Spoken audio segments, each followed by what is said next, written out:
am more than a weapon.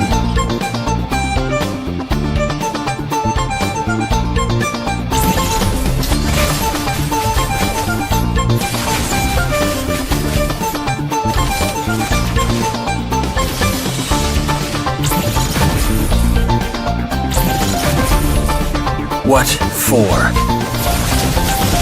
You asked for it. Chain up!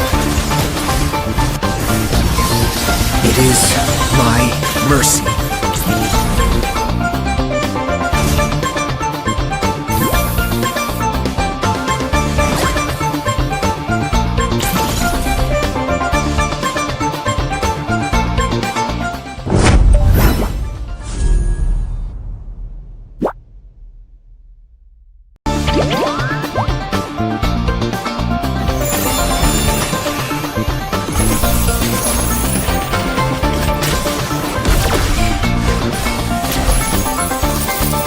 I am more than a weapon.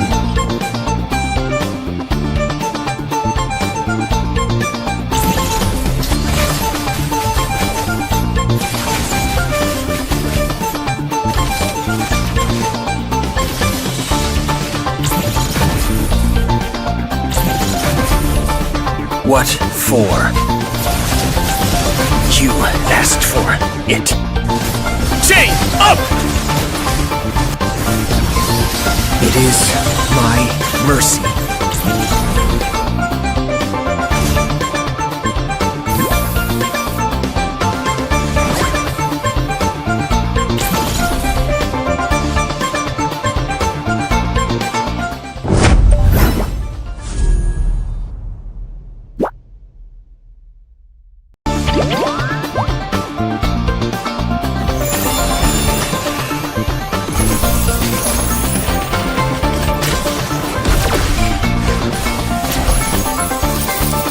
I am more than a...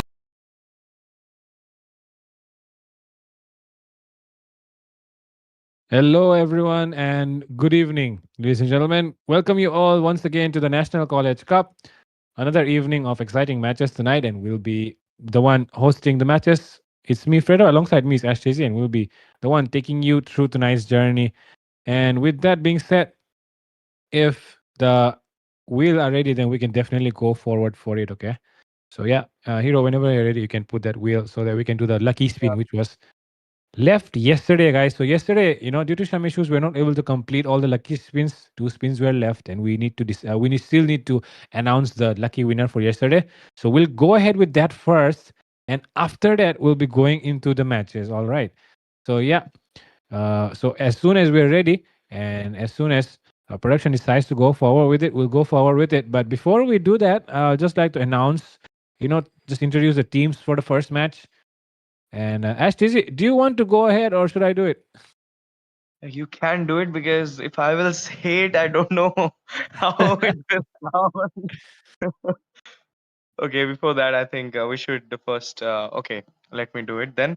It's Team Teri Maki Suki versus Tralala. And Teri Maki Suki are from Assam Downtown University. They will be representing Assam Downtown University, which is from Assam, obviously. And Tralala will be representing Shillong College. That means it is from Meghalaya. But before that, we are here for the spin the wheel, which we left yesterday. Two spins were left, and now let's go for the spin, guys. Titli, Yamada, Samarpan, and Super U are the 3-4 peoples right now in the finalist list. And let's have the last two finalists as well. Let me remind you, this is the yesterday's spin, guys. We'll have the fresh spin as well today. And we got Lily Chan. Okay, congratulations, Lily Chan, for becoming the 5th finalist of the Spin the Well giveaway by NCC National College Cup, powered by Battleknights India, along with And production partner IGC. And there you go, the last one, Zoderic. Zoderic, Lily Chan, oh, are you guys here? You got the 5th and 6th position in the finalist. Now let's spin the final wheel for yesterday, which we couldn't done because of some issues. Now we are doing it.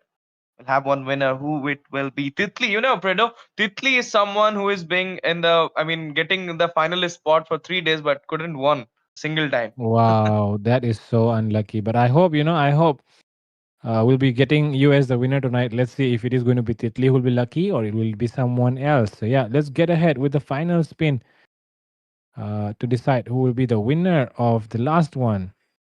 And with that, the last one, the winner is going to be Super Yoshi. And now we're going Oh, to select what is Super Yoshi going to get Super for Yoshi. I think he won the 899. second time. Oh Oh my goodness. wow! Super Yoshi ID user ID 593267972103 is won 499 diamonds. Wow. That is so much diamonds for free. So some people, Congratulations. yeah, Of course, congratulations. you got a Only elite skin with it. So yep, congratulations, Super Yoshi, for winning 499 diamonds. Now let's back into the game that is obviously our National College Cup summer. And let me remind you all that this is a tournament where the colleges are picks up and they will be playing the game MOBA 5v5. And you know what is the catch here? The catch is 250,000 diamonds and 55,000 cash prize pool. Yep, you heard me right. It is not exactly. only just diamonds, also 55,000 cash prize pool. And with this, we have also want to remind you all that the registration are still on and today is 20, tomorrow is the last day for the registration. You can follow us in our Instagram handle, that is Battleknight India. There you can have the registration link. You can register up your college and your team as well. Then you'll be able to have the perks. The perks is kind of, I mean, the top 8 teams will be getting a direct entry into the NCC winter. Yep, there will be two NCC every year. One is NCC summer, one is NCC winter. Right now, NCC summer is going on, and the top 8 teams from the NCC summer will be getting a direct entry into the BO3 stage of NCC winter, as well as they will be getting, those top 8 teams will be getting diamond support and tournament lobby access for the sports management and for their college management as well. So all these perks, if you don't want to miss it out, then please register your college as well as your team. Now let's go to the match, guys. It's Lero Tralala versus team Teri Maki Suki.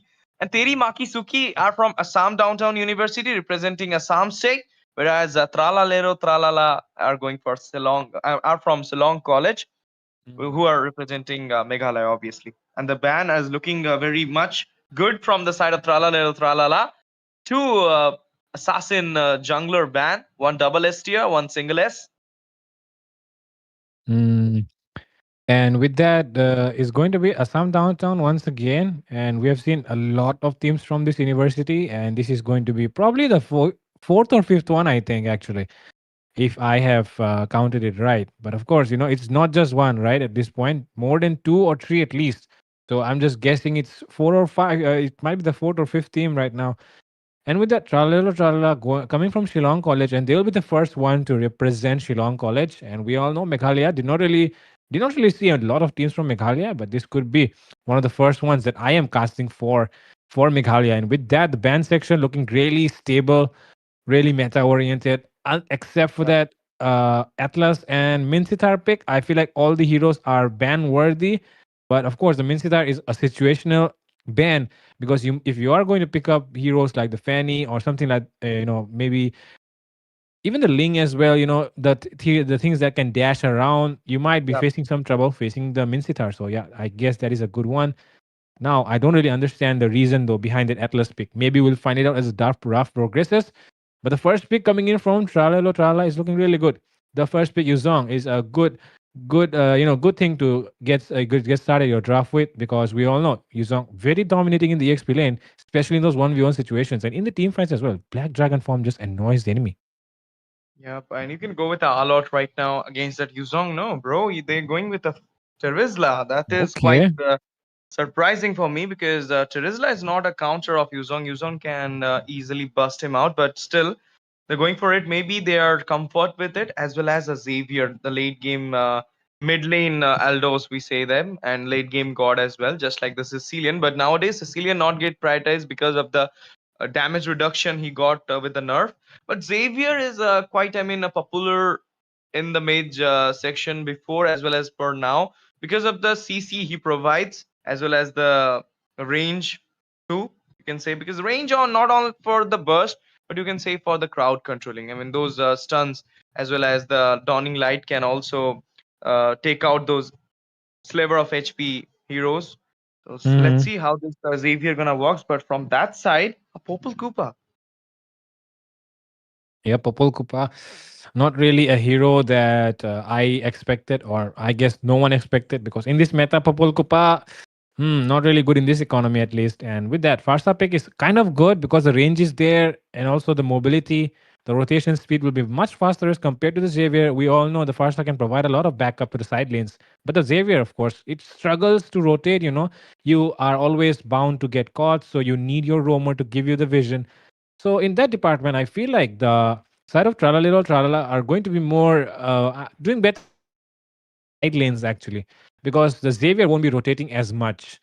And Yeah, with that, I also feel like this Popol and Kupa pick, I'm not really sure, but there are a lot of counters, and especially because this guy is actually like very double-edged sword kind of. I feel like the reason why they banned this Atlas is because of this Popol and Kupa. maybe they went for that class ban, but from that side, I wasn't expecting a Melissa though. Because there is a Popol Koopa, and you cannot go with a Melissa or a Hanabi with against a Popol and Koopa. But let's see, maybe the comfort thing is kind of much relying on Teri Maki Suki, because they're kind of going for a Terizla who is not good against a Yuzong, and now Melissa who is not even good against a Popol Koopa. But the Farsa pick with a Popol and Koopa are also kind of sus for me, because I was thinking a Granger would have been a good pick, as well as Irithel from the side of Tralala. It's okay, their choice. What can we say on it? Now the Grok is taken out from Terimaki Suki, and Tralala about to ban a hero, probably a jungler, assassin, or maybe a Fedrin as well. Utility ones. Fedrin, Xbog, Bakshia, all of them are open now. Definitely, all those heroes can definitely be picked up. Utility junglers, it is definitely the meta of utility junglers, and if we see one of those getting picked up, won't be surprised at any way. But definitely, what was surprising is this Melissa and Popol picks, because those are kind of unusual. Even the Xavier is not really a priority pick because you usually see other heroes getting picked up in that role. And with that, Grok ban, of course, kind of okay, because it is of course kind of annoying to deal with the new grok, but the thing is it is kind of avoidable as well to try and avoid those skills.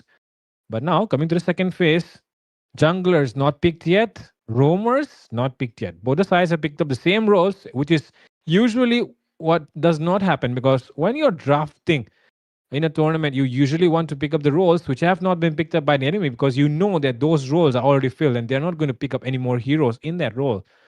But there might be bans, so that might be one of Yeah. the reason. But I do not see any reason why anyone would decide to go for a ban of a Melissa, Xavier, Terizla, or a Popol, because these are not really meta picks. But I feel like the Yuzong and the Farsa are kind of meta picks, so they could have prioritized that. But oh, I see the Alpha coming in. I'm not really sure about how good it will be, because the jungle speed has definitely been reduced, Ash TZ. So what are your thoughts about this draft going so far? No, not a good draft from the side of Teri Makisuki. Even Tralala should have not banned that Belleric. They should have opted for themselves. Melissa's counter is a Belleric, and Hayabusa is not there as well, open. So you could have, I mean, opt something which can counter the Melissa. Even if you're confident enough that the Popol Koopa can manage to take the lane for himself, I mean, gonna play a winning lane thing in the goal. Still, you need someone in the roam who can caught the Melissa, because in the late game, the Melissa's damage is too much, and she can melt down each and everybody of yours. But I feel like they got the Yuzong, so maybe Yuzong is gonna planning for going against the backlines. Therefore, they picked the Roger as well. I mean, Roger cannot also reach the backline, so only backline diver they have right now with them is the Yuzong. That's too when he is in the Black Dragon form, and from that side, team obviously, I mean, it's a Let, long let, let, college. let's just call them Sui, the Ronaldo Sui thing, Ooh. because it looks like that. Okay, so let's just call them by their college name, Shillong University. I mean Yep. Shillong College. They're going with the Tigreal now, so you can say that Ceylon College actually opt totally a rank draft, whereas the Tralala are with rank as well as they are kind of tournament draft. If you just minus the Popal. Yeah, Only, I mean, exactly. instead of Popal, if there would have been a Granger or something else, I would have said they have a good draft. But still, this Popal have the potential to take up the turrets. And you know what? I mean, in the end, the turrets matters the most. So the pushing rate, they must be planning to push out this game for themselves. Therefore, the Cho is here as well. But the Cho Rom, we all know, Fredo, that early Yep, game, the Cho I will know, be man. not that much sustained. He will act like a squeezy Rome. So let's see how it goes. We are here into the land of dawn for game number 1 of tonight. It's between team ADU, that is Assam Downtown University, versus team Silong College. And there is Oh, some AFK or connection something? issue. Oh, Yep. I think he was just showing off his recall and he actually recalled. Oh my god. All right, Roger. Okay, that will be a very bad start for them because look, we know that Alpha has a good lane jungle clear speed, so he will be behind the Alpha, and seems like the Chow is helping out a little bit, so he'll be fine for now. But oh, look at that, Popol Cup already suffering. 3 people Yep. onto him. Gojo wants to go in as well, but Chow arrives for the backup. Might be in some trouble here, and it will be Flicker, but first blood. Flicker will not be able to save him because the bird will catch his prey. And Yep. that will be good, but oh, why are you clearing your gold lanes, minions? That must be Popol Kuba must be angry on him right now for clearing up those minions there. But that was actually an overextension from the Xavier as well. I mean, the tank was not front; he was behind of you, so you should have went back when you just make the Popol out from Oh, the scene as well. But now on the top lane, Terizla is kind of getting advantage against the Yuzong, which I was feeling that Yuzong will be playing a winning lane right now, and doing that, the Spellbam coming on. Still, it is not working on Terizla. Right, a good thing. Cho and the Co are coming up. There must be a potential gank coming on at the EXP lane, and there you go, guys. Xavier is in the back line. Tigreal is getting a lot of damage from the side of Tralala. But now the turtle up. Fredo, who do you think can take it? oh, look at Alpha wants to go in for the wild charge, and with that, not the wild charge, but Alpha charge. Fear of Alpha, whatever you call it. But for now, Yuzong wants to go in with the Black Dragon form as well. A lot of ultimates being used before the turtle fight, so seems like certain teams, of course, certain people will be at a disadvantage when they want to go for this turtle fight. For now, Alpha already onto that turtle area. 3 people, actually 5 people arrived from the side of Assam Downtown University. Seems like they want to end the game with this turtle.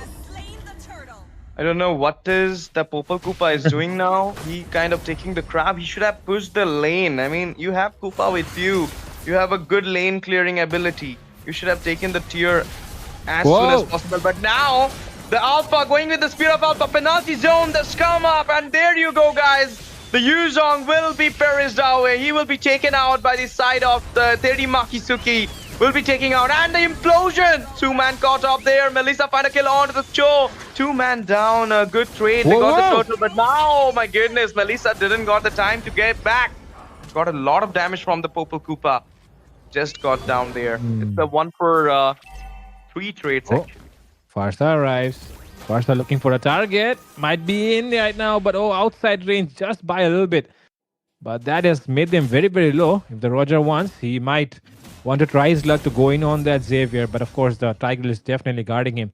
And talking about the EXP lane, did not really expect that he's going to be losing the lane, but seems like he's actually having a hard time going up against this Terizla, who is doing a very good job here, actually toxic Itachi on that Terizla.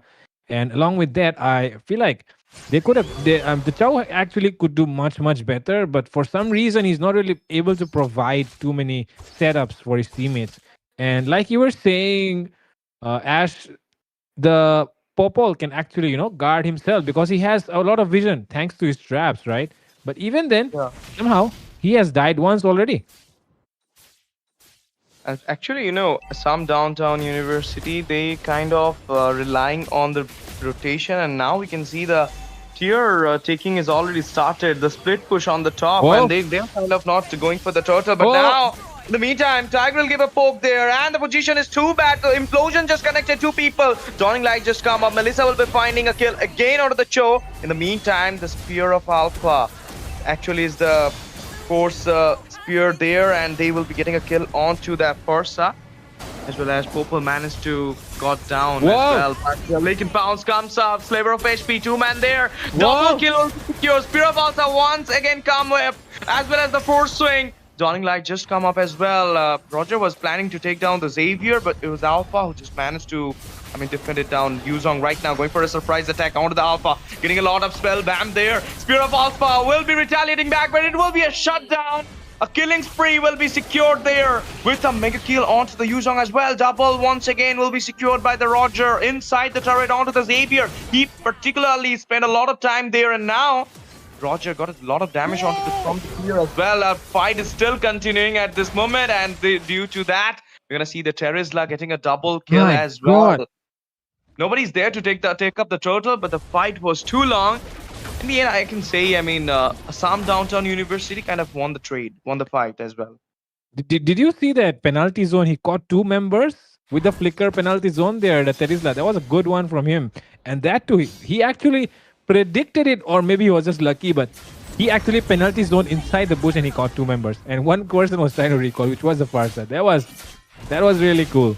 But now both of them have survived actually, but still they'll be able to get that turtle, which is actually a good thing. And look at the goal lead right now, not really too much, but just 2k to show for all that has happened right now. 6-9 is the score, and with that, Alpha, the Terizla actually trying to push that tower, and with that, Terizla gets it done. But now he's surrounded by two members. Backup coming in as well. Can he survive this 4v1 right now? Terizla has to give it his all, does with the penalty zone, and with that, the Alpha right for the backup. The Spear of Alpha landed on the two members. Roger gets taken down, and with that, the Xavier falls as well into the backlines. The Tiger is trying to delay the enemies, trying to slow them down from running away, but it won't be enough, it seems. But there comes the flicker as well, has been used here. A lot of things have been popped up. Goes in with the flicker. Alpha gets down two. My goodness, how did the toe die? The skill one just got connected there, and now in the bot section, we're gonna see that it is not 1v1, it is actually 1v2 going on, because it's always Popel and the Koopa. And they managed to devour onto the Melissa there. And you know what? That question you asked me, how the Alpha got a double. Cho didn't actually go back. He was an inch of HP, but he should have taken that chance to go back. But he was actually coming back again, and that was the real fault of him. Then the kill one was connected there, and he was in very much less HP, so just got out from the map as well. Again, Koopa found out Alpha there, Alpha coming up, but in the mid side, we can see that Toxic Itachi is kind of overextending at this moment, and Cho coming in as well to give a good vision. And there you go, Mega Kill will be secured by the Alpha as well, and Black Dragon just emerged, connecting on to the three people there, as well as Melissa will be getting a kill, and Yuzong find double kill, one on the Tigreal, one on the Melissa as well. Dawning Light will be taking out that damage, massive damage, but it will be a triple securing by the Alpha. I feel like who says Alpha is not? Alpha is kind of doing great in this match. Very, very great actually. He's getting a lot of farm, getting a lot of kills. He's actually taking every single kill that his team has made so far. 10 kills out of those 17.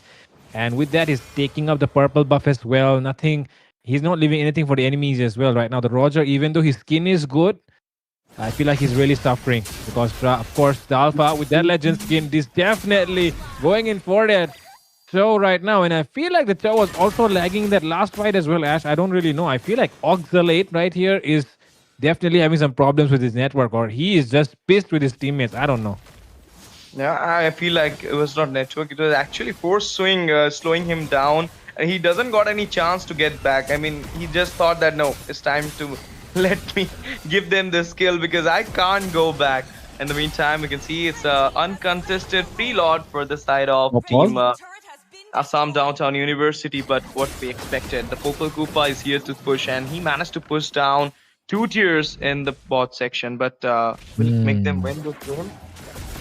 And now look at the positioning that the side of Shillong College are forming up on. The thing is, enemy has a Tiger, enemy has a Terizla, and you do not want to be close by, because they will definitely look for a spot to try and go for those implosion, and implosion as well as the flicker penalty zone. Yeah. So yeah, that's why they Yeah. have to be really careful and not stick to each other before this lord arrives. Though they can try and clear the minions out. Oh, Alpha overextending.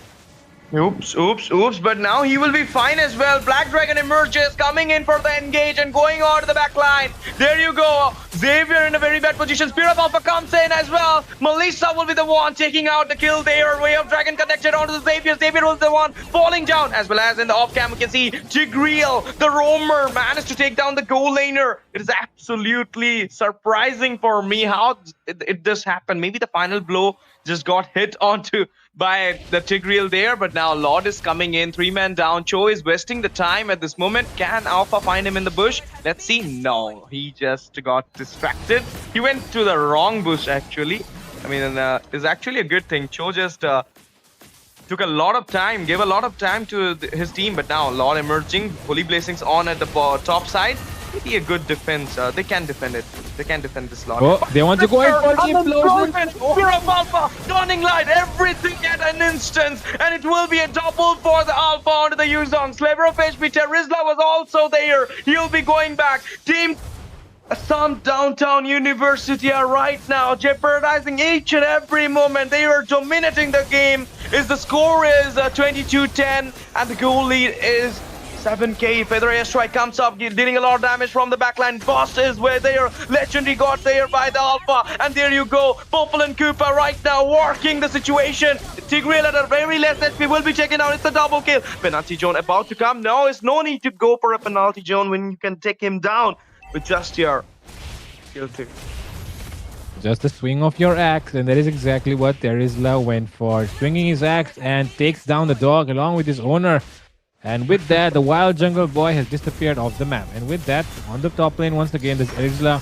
Not the Terizla actually. This time it's the Alpha actually who is in some trouble. It seems as the Feather Strike will get that shut down. And with that, a lot of gold coming into the hands of Shillong College right now, who are sitting on 32k. Along with that, on the other side, Assam Downtown sitting at 37k, 5k goal lead to show for every single thing that has happened so far in this match. And that is, of course, an exciting thing. Oh, penalty zone comes in once again. But they'll be able to survive. But he wants to flicker in and get that kill. But that might be a little bit too much of an engage that has happened from the hands of this Terizla. But he might be able to take down this Roger with that dash of his. And he will definitely take down. The snipe comes in from Yuri. And with that, the Xavier has definitely made things even right now. Even though he was suffering in the early game, right now he is in the later phases. Of course, the mid game right now, and he's getting a lot of support from his teammates. And of course, he is Gojo Satoru. He's here to dominate you. I'm telling you, Fredo, this Terizla is belonging from someone from Supreme Court judge family because he is clearing out the dogos. The first dog was Popple and Koopa, and then we saw the Roger as well. He's giving them the hard time and he's clearing out them from the street. So, I mean, Oh my god, that is what he will do. that is really one nice thing you pointed out. He is probably a member of the Supreme Court because he's clearing out those dogs in the enemy side. Very nice joke made here by STZ, using real life events and bringing it to ML, of course, and very very Indian context as well, actually. But yeah, let's see if it can happen again, because this guy is definitely sent here into the land of Dawn by the Supreme Court to clear those dogs out. Because who let the dogs out? Of course, Shillong College it is tonight who have let those dogs out.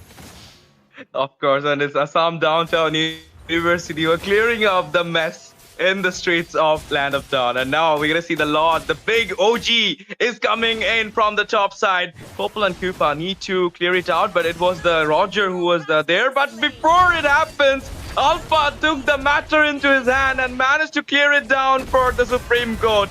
Just managed to take down the Popple and Koopa. Now the Lord emerging into the base, managed to take down the inhibitors. They are Yuzong actually going for an engage, but 3 people. Can he manage to escape? No, it's a mega kill secured by the Terizla there. Nobody is there to defend the base at this point. Balista managed to take down Cho, and with this, the base will be shattered. The crown will be up. And Team Assam Downtown University, who are going to the next round of NCC National College Cup. That was a very nice match from both sides. Both the sides showing a lot of aggression, of course. A very entertaining match indeed, with whatever happened in that fight. And of course, your remarks were very, very accurate, STZ. Definitely seemed like the Terizla here was sent by the Supreme Court to clear up the dogs on the streets of the Land of Dawn.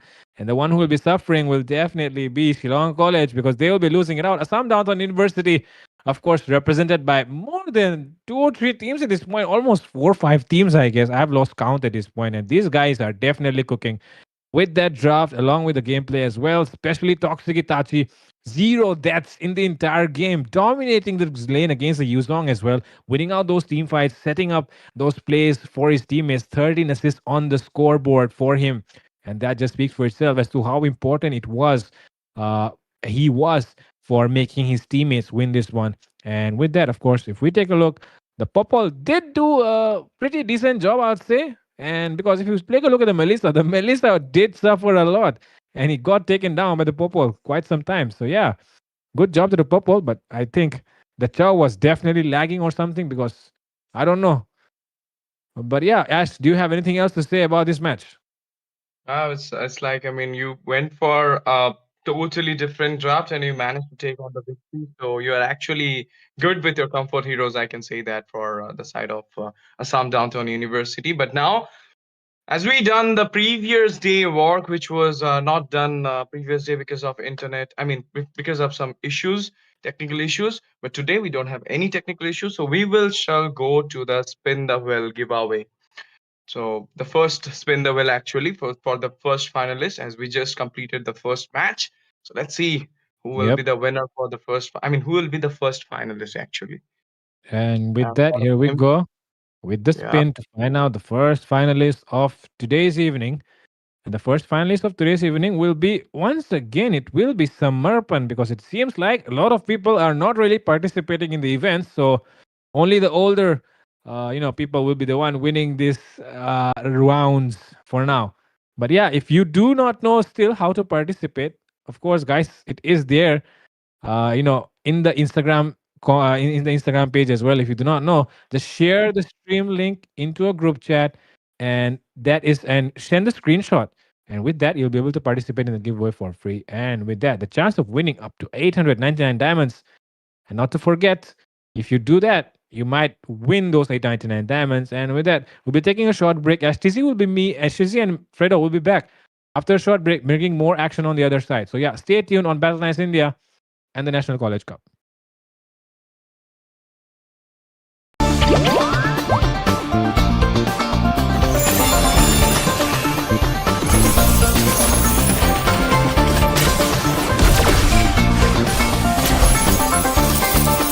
I am more than a weapon.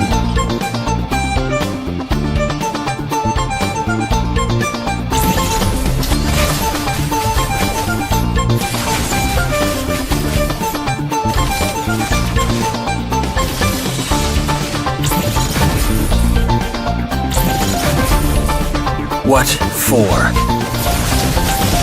You asked for it. Chain up! It is my mercy.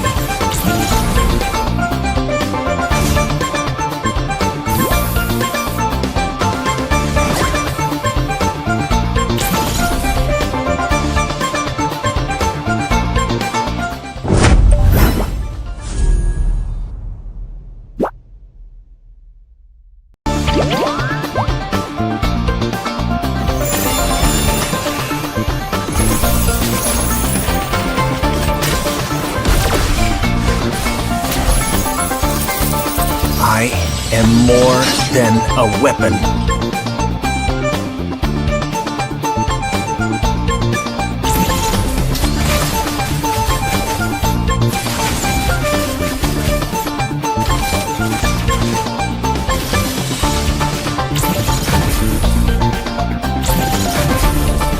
What for? You asked for it. Chain up! It is my mercy.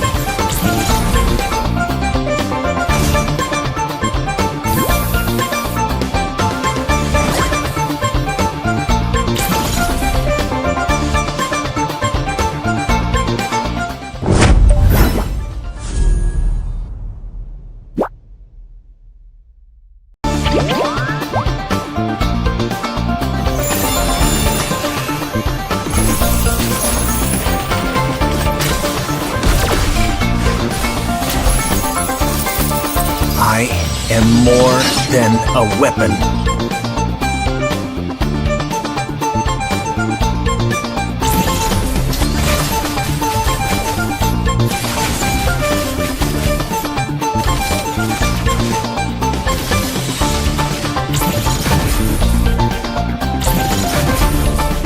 What for?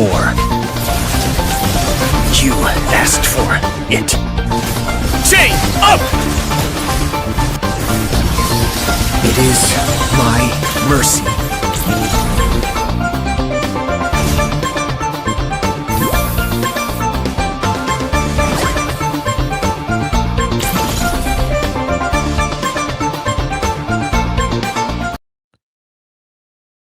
Ladies and gentlemen, good evening and welcome once again to the National College Cup brought to you by Battleknights, production partner Indian Gaming Corps and powered by Vista Games. And we are here once again, second match of the evening. The first one is already done.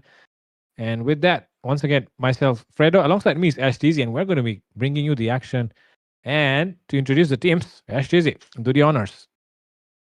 Thank you so much, Fredo, for the warm welcome. And once again, it's between team Chatang boys versus the Venomous. Two teams are from Assam. They're representing Assam state, but their college are different. Chatang boys are actually from Assam Downtown University. A lot of teams literally register from Assam Downtown University. Mm. Maybe we'll find our champion from that university as well. I don't know. Venomous are from Deepu Government College. So it's DGC versus ADU. Once again, guys, are you all ready for the game, for the banger? Because we're entering into the draft phase. Venomous got the first pick. Let's see what they're banning right now. A Lancelot, Mm. Ishan Chen, or something else. It's a Yuzong. Last game, maybe the Yuzong was kind of got a lot of backlash from the Terizla, and it was because Fredo, you know what? Alpha was giving good rotation to the EXP rather than going to the goal lane. Because the Tigreal and Xavier were actually from the starting, from the beginning, was giving good rotation there. So therefore, Alpha went to the EXP and they kind of both lane just they just won the both lanes and then the game as well. But now let's talk about the Chatang boys ban. It's a Florin. So is it a worth it ban? I don't think Florin is really good to be, banning in this meta because Florin is easily take downable. I don't know how to say it, but yeah, very easy to pick off the Florin actually. If you do, go ahead with pick off comp. So Florin, not really the best choice actually. There are drafts that can counter it. Of course, if you do not know how to counter it, then of course it's better to just bend down. And in the last game, actually, the Farsa could have rotated much better. But the thing is, the Chow was not really providing the space for the Farsa to a safe space for her to just stay behind and land those feather airstrikes. So that's the reason why I think they suffered a lot. But right now, coming to this match, bans happening are pretty standard, except for that Florian ban, which could have been avoided and went for something else. But maybe they are not, just not familiar with playing against the Florian. So that's why they've went ahead with this one. And with that glue ban coming in, along with that Y.S.H, seems like they have missed out on one ban on the side of Venomous. Maybe, and it's kind of a glue that is a good ban from Chatang boys. We all know that glue can, give a very bad time to the backliners. He's actually a good backline diver with the Yep, yep. split and then the grab as well. But now, once again, we're gonna see a ban onto the Minceether. Minceether is kind of getting a lot of ban nowadays, not only in the rank but in the tournament as well. Maybe because the assassin mobility kind of junglers are right now in the meta. The Lancy, the Hayabusa, and Mincy is one of the greatest counter of them. And also the damage as well. The Mincy's damage is quite good. Inside the ult, inside the King's ult, you'll be taken down very easily, and it's also slow down you. So he's kind of a perfect hero, but he can get counter as well. Esmeralda is the best thing to counter a Mincita. Hmm. And even the Lapu Lapu is a very good hero in this meta, but I've not really seen the hero getting picked too many times. Yeah. But Ooh, let's see, we might be seeing it. Oh, we are seeing a Khalid and Kadita combo, KK, on yep. the side of Chatang boys. Good actually, because we know the Khalid, good rotation speed, provides a lot of vision as well, does have skills to create setup and even to escape. So yeah, good start here from the Chatang boys in this draft. But now the fact that they've given away this land slot, I feel like they do need something to face it. So maybe picking up the Kufra as their last pick in this draft could be a good choice. If they don't go for a counter pick or some heroes that can work well in the synergy, maybe even the Ruby, because we all know the Ruby works very well against dive comps. So even the Ruby could do well, even the Belleric could do well. Not to forget the Fredrin as well in the jungle does a very good job against the Lancelot. So there are a lot of picks that can be done here, but it's going to be hard to see if they will actually pop up or not. Instead, oh my God, we're gonna see a Gushan. Okay, no problem. Okay, the which sun is here, and the Gushan. I mean, not much of thing to say about him because we don't actually see him a lot in the tournament phases. But today we're going to see from Chatang boys. They actually heighten up my expectation by the Khalid pick, and they just Yep. I They mean, just they just push me from the height as well after picking yep. up that cushion now for their side. And there you go. The 1-1 and the Franco will be taken out from Chatang boys. Franco for the Gushan maybe. And they're Yep. planning for the Khalid the Rome. It's a good idea to take off the Arlot. You need a CC there. So I feel like a CC ban is coming out. No, it's a Caramella though. Caramella, why?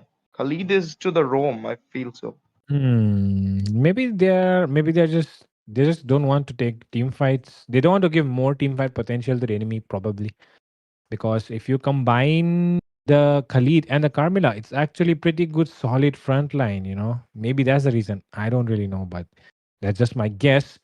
But coming to the second phase, they go ahead with Leslie as their sniper marksman, right? And with that other side, two picks still left. Yeah.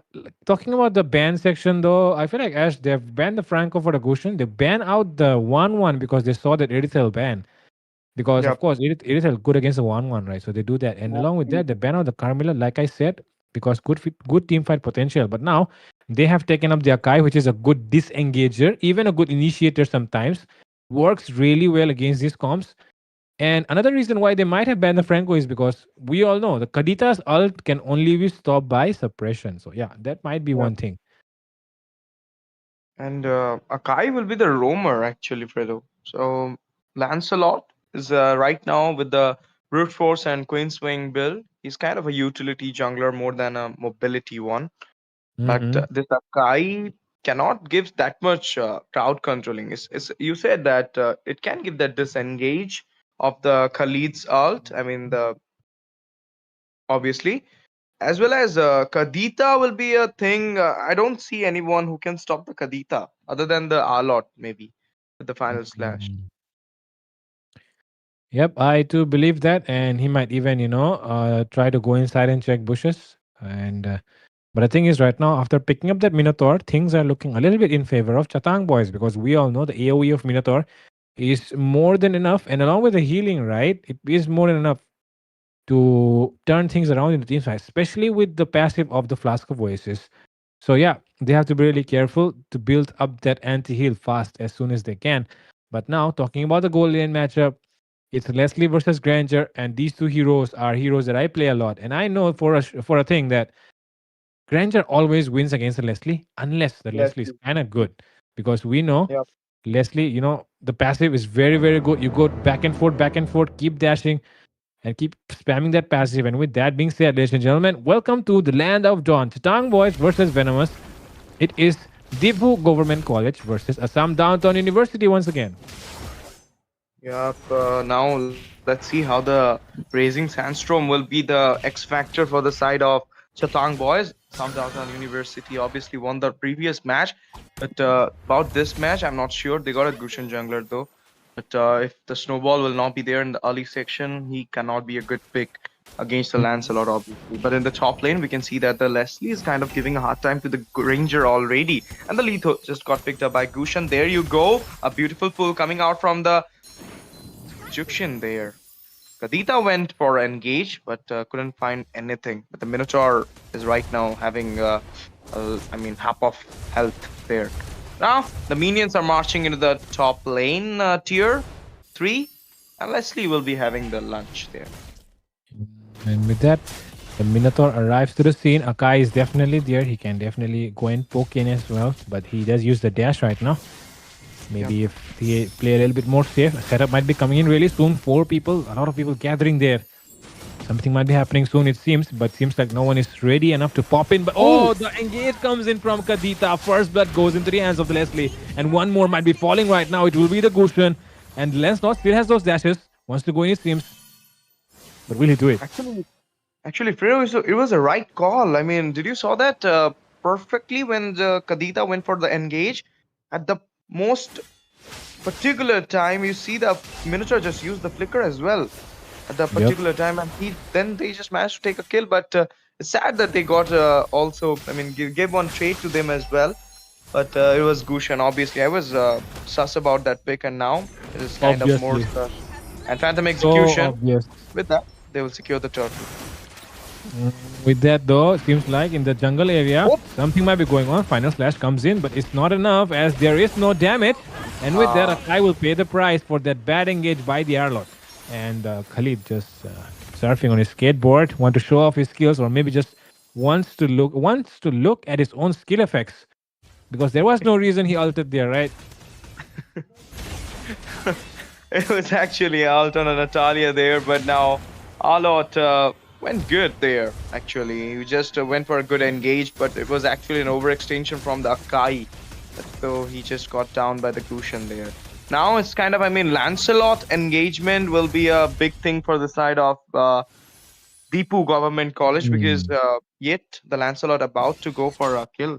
Look. I mean, look at that. Look at that Karita. Karita wants to camp, I think. Oh, Lancelot, will he survive that? Lancelot will be able to take down the Leslie, and with that, he wants to go in for the Karita as well. They were actually camping for the Lancelot, but the Lancelot survives everything. Of course. And in the meantime, in the top lane, a lot of resources burned down as well. I mean, there was a fight, okay? Once again, coming in. Gushan going out as well. Minotaur with the Minion Fury. 2-man got cut out. Lancelot got down by Gushan. It was unexpected. And now Crimson Bacon just come up into time, but they will be disengaging themselves at this moment because they don't have a damage dealer though on their side at the perfect moment. Silence last 3 people. Oh my goodness! Arlot with a clutch there. Juxian managed to take down Tita. There you go. Gushan coming in and will be taking out the Arlot as well. Killing spree coming in as well as a double kill onto the Juxian. Gushan is doing magnificently good there. Rhapsody as well as a bullet onto Gushan, and it will be the final blow to the Gushan, but Gushan will still survive there after taking down the Granger as well as I mean, that was a hella good fight from the Gushan. Yep, kind of. He did try his best and got out good there. Right timing is, of course, the skill of the assassin players, and he did it just right. And now he'll be able to get a turtle as well as the free consolation prize, but he used the retribution there. Must be missing out on the blue. As you can see that the Lancelot went for the blue immediately as he knew he was not going to be able to take the turtle. And that was good decision making from the Lancelot. Yep, and it's kind of, I mean, Khalid should have given a vision there because you are not needed at the top. But now in the top lane, we can see the Rhapsody coming in as well as the snipe from the left. But I feel like that Sonata will just clear it out. But it got missed there. Minion Fury in the mid lane. Leslie managed to find a kill onto the Granger. Oh my goodness. He was in an inch of HP, but she got the kill. And there you go. Gushan find unstoppable onto the Akai. Now double. Okay, no, it's not a double, but it's a lead. Getting on to the hand. 3 people down. Yep, Akai as well. Now only the EXP laner and jungler surviving, whereas the top lane will be falling down easily. And 3 people went down just like that for the side of Deepu College. And that is not good news because if you take a look at the farm difference as well, it's reaching 2k mark and the amount of kills as well, a lot right now. And with that, if you take a look, none of the teams have actually decided to push yet. So we do need to see if there is going to, I mean, who is going to make the first move to try and push down those turrets? Bricks and guard, Phantom Execution as well. Minotaur wants to engage there, but couldn't find the way. Heavy spin about to come. Oh, no. He was actually out of the position, but it would have a good heavy spin at the point. Maybe the Lancelot doesn't want to engage at the particular point, and look at that. Kadita coming in, going for an engage, going back as well. They are not kind of ready for the engages for battle. Exactly. Good communication there. Probably they do not have their ults ready or something, but Gushan now. Just go ahead and get Oh, that. That is called good engage, but oh my god, he misses out completely. He misses it completely there. That was a very, very bad one. And now Khalid will suffer as well. And with that, they do pay the price. I mean, they do take price back from the enemies, but now the Lancelot dashes a lot of times, takes out a lot of damage on the enemy as well. But can he take down someone here? Minotaur will be the unlucky one to fall it in, but he has the flicker. But Granger's flicker in as well. Salteezy. Okay, nice name. Salteezy, but oh, coming in, Gushan. But it'll be the Karita who will be getting the kill. Double kill for Salteezy here. Does he want to go in for more? But Leslie seems to be the one who wants to take him down. Does use the flicker and does use the snipe as well, but it's still not enough to take the members down. They want to go in. She gets picked up and thrown and taken down by Finacid. And the Akai will be able to get that revenge. And now Khalid might be in some trouble. I mean, that was a bit long fight. I mean, Akai got down and he come back and got a revenge onto the Leslie. That's long that fight was happening there. And now we can see the Desert Tornado going in as well as Akai going in for an engage there. Oh. Actually, heavy spin comes up as well. Jushin also giving a beautiful crowd control. Puncture just come up. And then there you go. Akai will be finding a kill onto the Minotaur. Roam for Roam. And now, in the meantime, Kadita just went for the ult to get a sub. And in the meantime, we can see the Akai fall down with the Leslie. Actually, this is the longevity of the fight. Final slash onto the Kadita there. Got a fire kill as well. Phantom Execution comes in, but the Rhapsody will be hitting the final blow onto the Khalid. And with that, the enemy members are very low. Gushan can definitely try and do something here, but will he be able to do it? Seems like he has failed, but he'll be successful in retreating. Leslie, completely unaware that there are members lurking around her, has to be careful. Minotaur not really in her vicinity to provide her the assistance, and with that, things looking really even here. None of the sides seem to be having a significant advantage. As we can see, 1k goal lead difference. Venomous is the one who has that, and along with that, the score is on 12 to 13. A lot of turrets fallen on both sides, but the one who will be having the advantage on the map is going to be DGC. And Engage comes in. Astizi, you want to take it up? Yup, and Kadita with the burst onto Arlot will be taking him down. A shutdown come onto the Gushan from the Lancelot. Right now, Engage still going on. Heavy spin onto the 3 people. Beautiful position there. Just a damage dealer needed as well. Flicker comes up. Minotaur got down there. Kadita managed to escape. No, it's a double for the Granger. Find his way with the flicker there. Recalling back into the safer zone. Will be missing him out in the bush as well. But now Armenians got their hand into the 3rd tier at the bot, and the Lord is still open without the Gushan. That means a free lot for Deepu Government College. Definitely, Deepu Government College going to get a free Lord there. And shout out to Finacid on the Akai. That was a really good heavy spin coming in from him. 3 members got pinned down just because there was not enough damage. They were not able to take down all the members. The Khalid did manage to escape as well. Very lucky they're silver of HP. But that is some good roam, skills that you got there, Finacid. Shout out to Finacid for that. But now we're going to see if the Leslie is going to be in some trouble or not, as she is one of the late game insurances that the side of Assam Downtown have right now. And on the other side, they have the Granger as well. A lot of damage, a lot of burst as well. And if you think about the spammability of his skills, that increases along with the late game as he gets more of those stacks. It's going to be very interesting to see if this is going to be a Leslie game or a Granger game. Some activity happening in the mid lane though, as the Lord is coming in. The teammates of the side of Assam Downtown have gathered, but they want to go and engage on the Akai, it seems. Oh, snipe comes up. Beautiful shield as well from the 2 members. Lord emerging there. Shut down onto the Granger. It's instant redemption from the Kadita there, assassin. The Gushan find his way onto the Arlot. Now they will be going back, but Leslie is not in the mood to go back. Phantom Execution, dive as well. Puncture will miss there. Oh my goodness. Lancelot still going for the kill and will be finding it as well. Lancelot right now going back. Cyclone Eye is still there as well. Heavy spin comes up. Give a beautiful rescue for the Lancelot, but Gushan there went to the backline. Find a kill onto the Jukshin right now. Still Lancelot surviving and going inside with the blue buff there. Phantom Execution once again comes up as well. A lot of damage. Heavy spin from the Panda. And there you go. Gushan will be taken down. A bit long fight once again coming up with the hand of Deepu Government College. Now the Khalid with the quicksand guard there getting an HP, but will be taken out with the Rhapsody coming on by the Granger. And with that, the engage finally comes to a break. Things are looking stable once again. And with the end of that fight, the economy sits in favor of Venomous as they are 3k gold ahead. The kill score, though, does not really favor anyone right now. But once again, there comes the final slash. Kadita able to immune it using the rough waves. And the Minotaur comes in as well. They are not really able to defend the tower, but they do want to save that shield for the next door, it seems. But it will be blasted off as well. And with that, right now, Venomous are the one in control, even though it seemed like in the early game, ADU was the one playing better and had better coordination. But now Venomous are the ones showing, and it all started because of Vinacid on that Akai, able to use that heavy spin very, very well. And with that, things have gotten really going in their favor. But now the fight has broken out once again. Minotaur seems to be wanting to go in, and he'll be the one getting taken down first. But now, there comes Finacid from behind. At least a very, very good heavy spin. There seems to be no backup given to him, though. And he will miss out on that Gushan kill. But now, the damage has been done by the Granger, and he'll be able to take down the Kadita. They want to go in for the Leslie double kill with that Rhapsody. Things looking in favor of Venomous once again as the Lord is coming up in 3. Beautiful, beautiful onto the Leslie though. I mean the Rhapsody just connected. She doesn't got the chance to go back as well. Ranger masterpiece on that kill. Double kill just got secured as well as right now Gushan in the bot. So you have the chance to take up the Lord as well because they don't have a goal laner and Gushan cannot clutch for a Lord. I've never seen it. Yeah, unless you are a really good retribution god. But for now, we are not really going to be witnessing it as he's not even around. And the Minotaur might be in some trouble. Does get away with a Despair Stomp.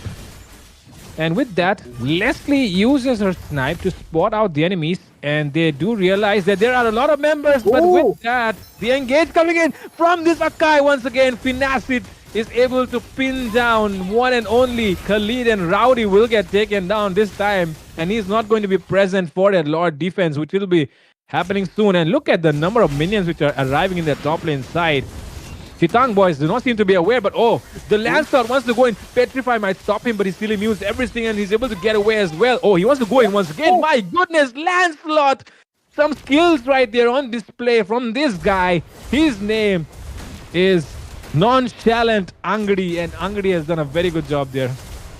Actually, I thought he will be going back because the sniper was on at the perfect moment, and then he retaliated back, got the kill, and just got HP as well. Now you're gonna see some beautiful dives coming in from the Lancelot. Final slash as well, unstoppable going into the Deepu Government College goal laner, and with this, the victory as well because the Leslie will be taken down and the base will not be spared. The crown will be up, and Deepu Government College, even though the start was not great, the Gushan was getting the farm, still they managed to clinch upon the victory. They are going into the next round of NCC. What a game that was, man. What a game that was. Shout out to the members of both the sides, right? Very entertaining. A lot of high skilled moments as well, we saw, of course. And with that, especially going to be shouting out to the Lancelot, who was kind of invisible most of the times because it was always the roamer taking the spotlight with those good heavy spins.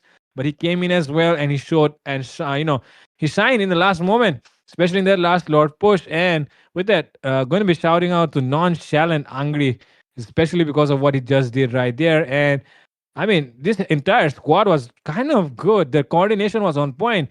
If you remember STZ, the first time we saw a good coordination was when that Kadita and Minotaur engaged well.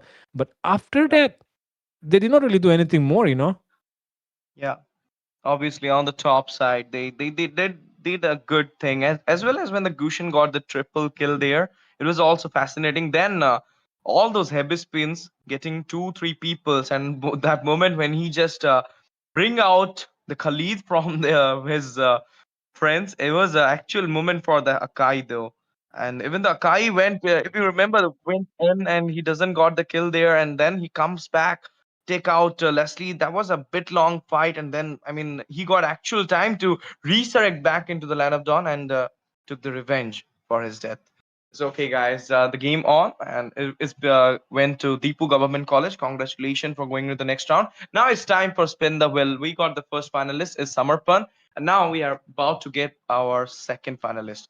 Guys, do you know how to participate in the giveaway? You just have to share the stream link in your Instagram, WhatsApp, and any other social media you're using, and then you can send the SS or screenshot to Battleknight India mods as well as admin, and you will get a chance to register your name for the giveaway. Now let's spin the wheel, guys.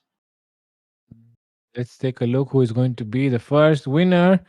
And with that, here we go. The second finalist is going to be Baka Naruto. Okay, Naruto. Baka Yeah. Naruto is going to be the second one tonight. And with that, guys, like Ash mentioned, if you want to participate in the giveaway, just follow the simple instructions, share on your social media, give a screenshot as a proof to the mods, and you'll be the one able to participate in the giveaway, just like these guys. And with that, ladies and gentlemen, the second match has just been done. But guess what? There are four more which are left. So don't go anywhere, guys. Stay tuned on Battleknights India as we'll be back with more action on the other side of the break. Oh, no break. All right, then. More exciting stuff to come then, guys. As this match goes on, we are definitely going to go ahead and start the next match as well. So you might want to go fast as you can and participate in that giveaway, because I have been observing these giveaways lately. The same name keeps popping up, and it's not because I mean, it's not because a lot of people don't know about the giveaways, because a lot less people are participating. So a lot less people participating means you have better chances of winning, guys.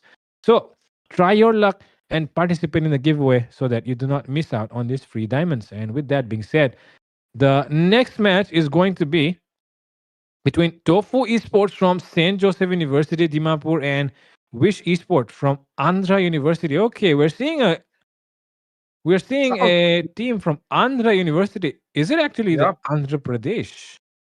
I think so. AU Andhra Pradesh University, and it's actually South versus Northeast, and it's actually Andhra Pradesh versus Nagaland. Nagaland, which Hmm. is, I mean, in that side, and South, in South, we have the Andhra Pradesh. So it's quite, I mean, a good match, a good matchup, good lineup as well from both the side. And if I'm correct, St. Joseph University is actually I mean, female university, maybe not a co-ed. I mean, most I'm of not St. really Joseph aware about that, but universities what I are heard not is co-ed. Kimi is actually playing. Kimi, the roamer, the ex roamer of Eliminators and the ex roamer of Okay. Tartarus. Yep, Yep. I heard that it is his IGN as well. university. Uh huh. Hex Romer of IGN as well. Yeah, yeah, ex roamer of IGN. Of course, the first one was IGN. Then he went to Eliminators. Then he went to Tartarus, and now he's in Tofu Esports for us tonight in the National College Cup, and he'll be representing Saint Joseph University. And in case you don't know, guys, just pause the stream, take a look at the thumbnail. The guy in the middle of the thumbnail is actually Kimi. And with that, and if you want to know as well, if you don't want to know more about him, you might want to check out his YouTube channel, as he is one of the best roamers in India. And if you are a roam player as well, do check out his stream. His initials of his YouTube channel are also Kimi. Just search Kimi Kimi, and you'll find him. Kimi ML will be India. You'll just find him. So yeah, if you want to know more about him, do check out his social media. And with that, coming back to the draft, Ash, things are looking like it looks like Tofu Esports are really cracking down on the EXP lane, because take a look. Uranus, glue bands, they are definitely going with some high level bands. Meanwhile, on the other side, Wish Esports are also looking pretty good, because they go ahead with the Lancelot band, which is not really what you expect uh, from a low ranked team, right? They seem to be aware of the meta. Oh, look at that band as well. Wow, it's going to be a nice match, it seems. Ash, what are your thoughts? Yeah, it's totally a nice draft cooking out from both these sides. Grok will be the third ban from Tofu. They knows the. I mean, obviously they got Kimmy in their side, so they know the drill. But WISC Sports is kind of mesmerizing me with those obvious bans coming in by them. I mean, those meta assassin bans, one double S and then a single S as well. And now, if they will ban the Hayabusa, that means they are just locking down all the possibilities of assassin mobility type jungler. So it will just open the. Okay, no. Third ban will always be the Mincy. I don't know why. Probably they wants to get their hand onto Hayabusa. Yep, it could probably be for that as well, because we all know Minsitar Hayabusa, they have a very old rivalry, right? Yep. And along with that, now coming to the draft section, Top Sport have their hands on the first pick. They want to go for a EXP laner, of course, and that too, a flex pick if possible, because we all know flex picks are a part of the draft and they do not reveal your plans, but they'll go ahead with a pure EXP laner here. There's going to be Lapu Lapu will be locked in first, and Lapu Lapu is pretty good. So it is actually a good first pick. But now, which esports have the opportunity to pick up two? I think they could go for a jungle pick, like the Fredrin Bakshi or something, if they are aware of it. And along with that, they can go for a mage like the Farsa. What do you think? Yep, they can go with the mage like a Fursa, or we suppose can go with EXP now as well. I mean, Alot will be a good pick against the Lapu Lapu. Even they wants to try to for a counter, they can go with the Phobius as well. It's open as well there. Or for the jungle, even a lot of options are open now. Utility, Fedrin, or a Matilda combo can works as well from the starting. But looking the draft, you missed the Xbox, so you should not go for the Fedrin thing. But no, they're kind of going for a two transportation hero actually. A diversion gaming, that is obviously Louis diversion Wow. play, and then a shortcut as well from the chip. It's kind of a good draft. Hmm. Only Irithel will be there. It's actually become a hella good draft from them. Yeah, it actually looks pretty good because of the Louis and the chip. But this is, I mean, these two heroes, okay, they are having unique skill sets which work pretty well if executed properly. But the thing is, you do have to execute properly. You cannot just be okay. I'm ready to be surprised. I'll tell you the truth, bro. Ash, I'm ready to be surprised here. Let's see if Wish Esports can surprise us tonight with this draft because this kind of draft is something that you'll expect Tofu to do, Saint Joseph to do, Kimi to do, but not Wish Esports because we don't know them. But tonight they Yeah. might be able to surprise us with their draft if they execute it well. So yeah, let's see. Of course, it's going to be a very high. Okay, I know Should have it's going taken to be a nice match. They pick up direct counter for Eritha. yeah. Oh my goodness, Brody. But they should have taken the Irithel first. Irithel and Louis. No one is. I mean, okay, maybe Kimmy. Kimmy is not a chip player. It's always Apex and Art though. Kimmy is not a chip player, so they could have waited for the chip though, and Hmm. should have taken that Irithel. Irithel with the diversion and some shortcut will be a great thing. And now, if they're planning for a Nolan event, can also works with this lineup they're having.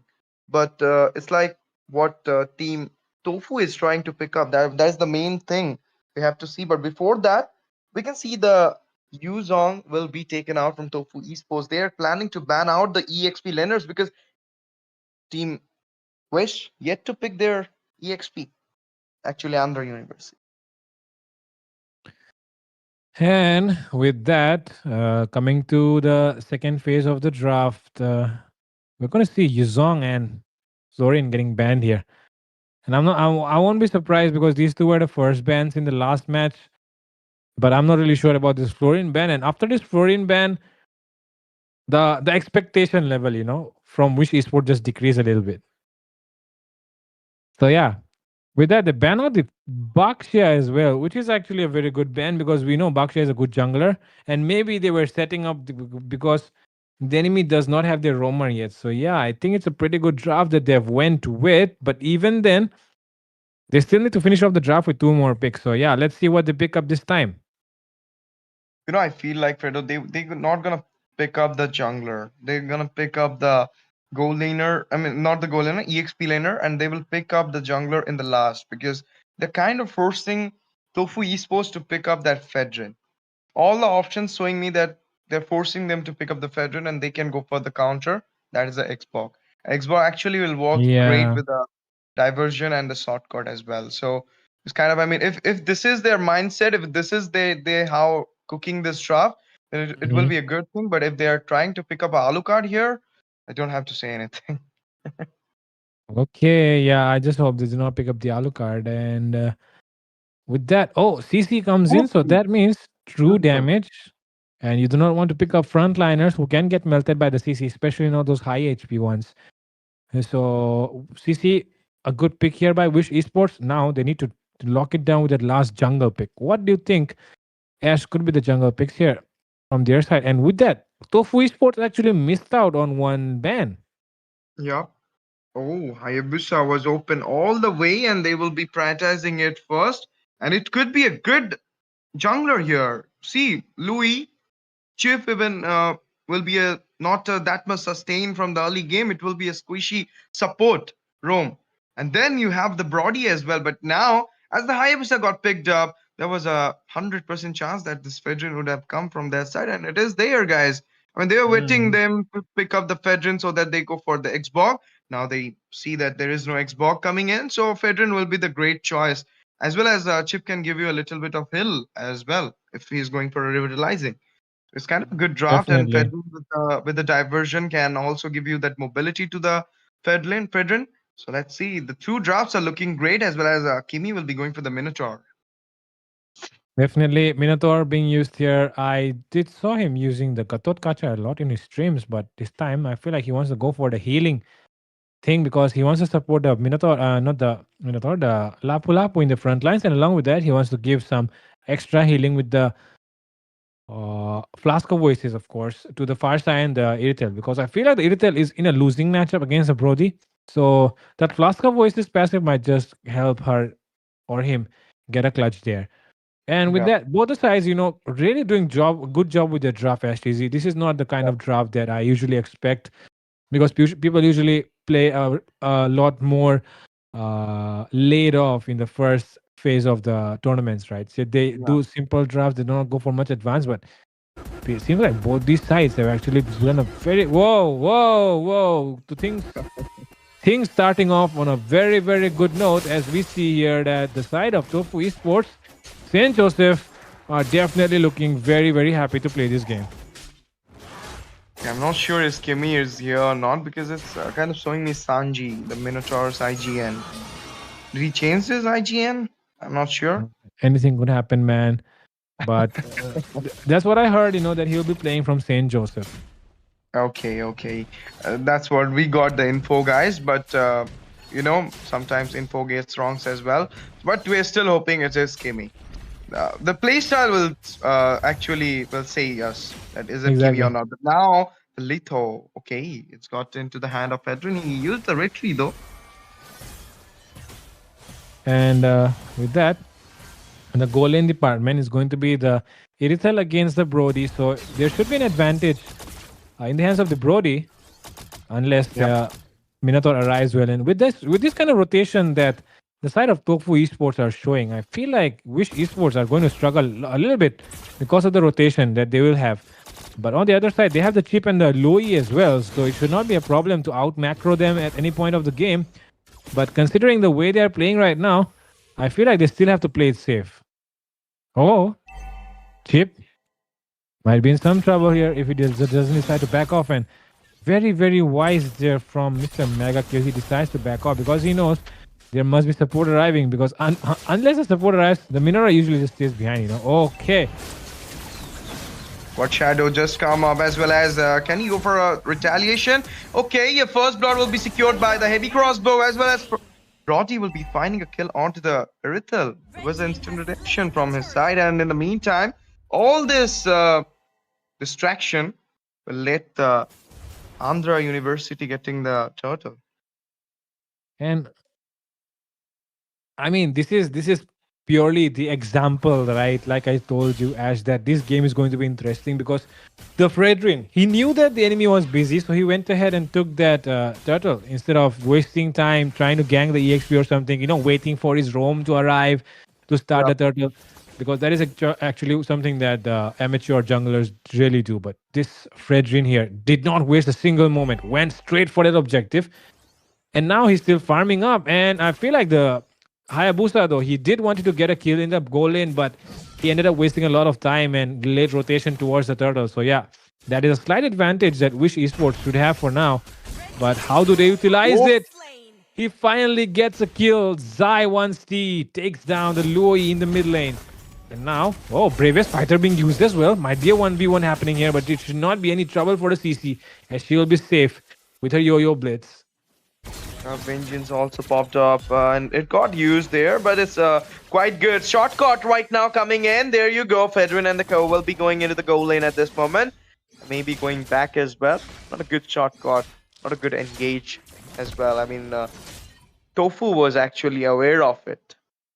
And this is the reason they should wait it for some moments. But now, losing out some gold there on the top side. And in the meantime, you can see the rotation coming in the mid lane by Lapu Lapu. Will it be a good rotation? Okay, the CC comes up right now from Fedrin as well as a lot of damage to the Lapu Lapu. If you would have engaged him much time, then a Precious Wraith will be the last blow onto him.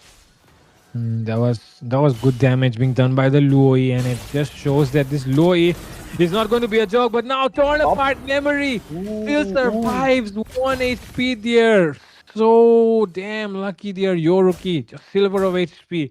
And of course, it probably has to do with something in his emblem or something, because I feel like he should have died there. But we can take a look at that later. But for now, the turtle being started off here by W.I.S.H Esports. Definitely Brody doing a phenomenal job at clearing it fast, but let's see who wins the retribution battle. And it will be the Hayabusa who takes it down. And with that, the fight has broken out. Brody getting taken down as well. Every single thing has been used. The Fredrian will pay the price for missing his retribution as well. The chip should definitely fall. Louis tries to distract them, tries to buy some time. Not enough, it seems, as they still want to go in for the chip. The shadow connects. Oogie shadow kill comes in. Zai 1C takes down the chip as well. Tofu Esports looking in full control of this match. Yeah, what a game, guys. What a game from the side of Tofu right now. They got the turtle, then they got the traits as well. All those kills. 5-1 is the score now. Even though the first blood was also concluded by them, and then we saw the retaliation from the Brody onto the Irithel. Still then, we didn't saw a good proper ganking. As Predo mentioned from the beginning that they got to transportation hero to heroes who can carry out the core, but then you need the proper execution, proper positioning, because diversion and shortcut, if it will not lie on a proper place, then it will be hampering you as well. I mean, it's kind of a, you know what, it's kind of a, Backfiring kind of thing. yeah, Backfiring strategy as backfire. well. Yeah. And oh, diversion coming in. That Louis was so good. And with that, the Iritel also, just at the last second when Louis would have arrived, backed off at the right timing. Otherwise, the Louis would have definitely went in to take that kill onto Yoruki here. But now, the CC might be in some trouble here. Two people ganging up on her. She does not seem to be aware. Okay, no shadows. Flicker being used though by the Lapu Lapu. Will be able to concede this tower. And she'll be able to play it safe. But now, there seems to be an engage in the bottom side. Brody does do a lot of damage. But is it enough to take down the Minotaur? And with that, torn apart memory comes in, takes down the Minotaur. And with that, the Iritel is also low. But do they want to go in? They can definitely go in if they try. But they have decided to go in completely. And with that, they take down. Farsa comes in with their feather strike as well. Not enough, as a Louis comes in to back her out. Yeah, nice gank right now, we can say, coming up from the side of Andhra University.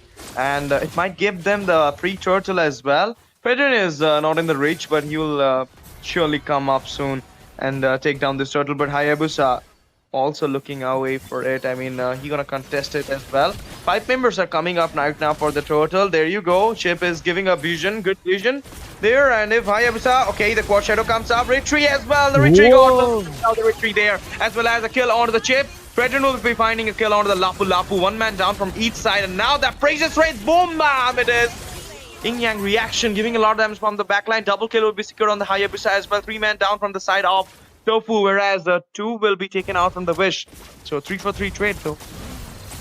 And with that, they're going in for the mid lane as well. They do not want to leave any scraps. Will pick up every single thing in the enemy jungle as well, as they're working on the blue buff. Keep arrives as well. It might be late as they decide to go in, but oh my goodness, the Iritel picks up the red buff, the blue buff actually, and now the chip is in danger. Uses the conceal. There is not enough damage, but there it is. A feather strike comes to save the day, and with that, the chip will get taken down. Instant punishment.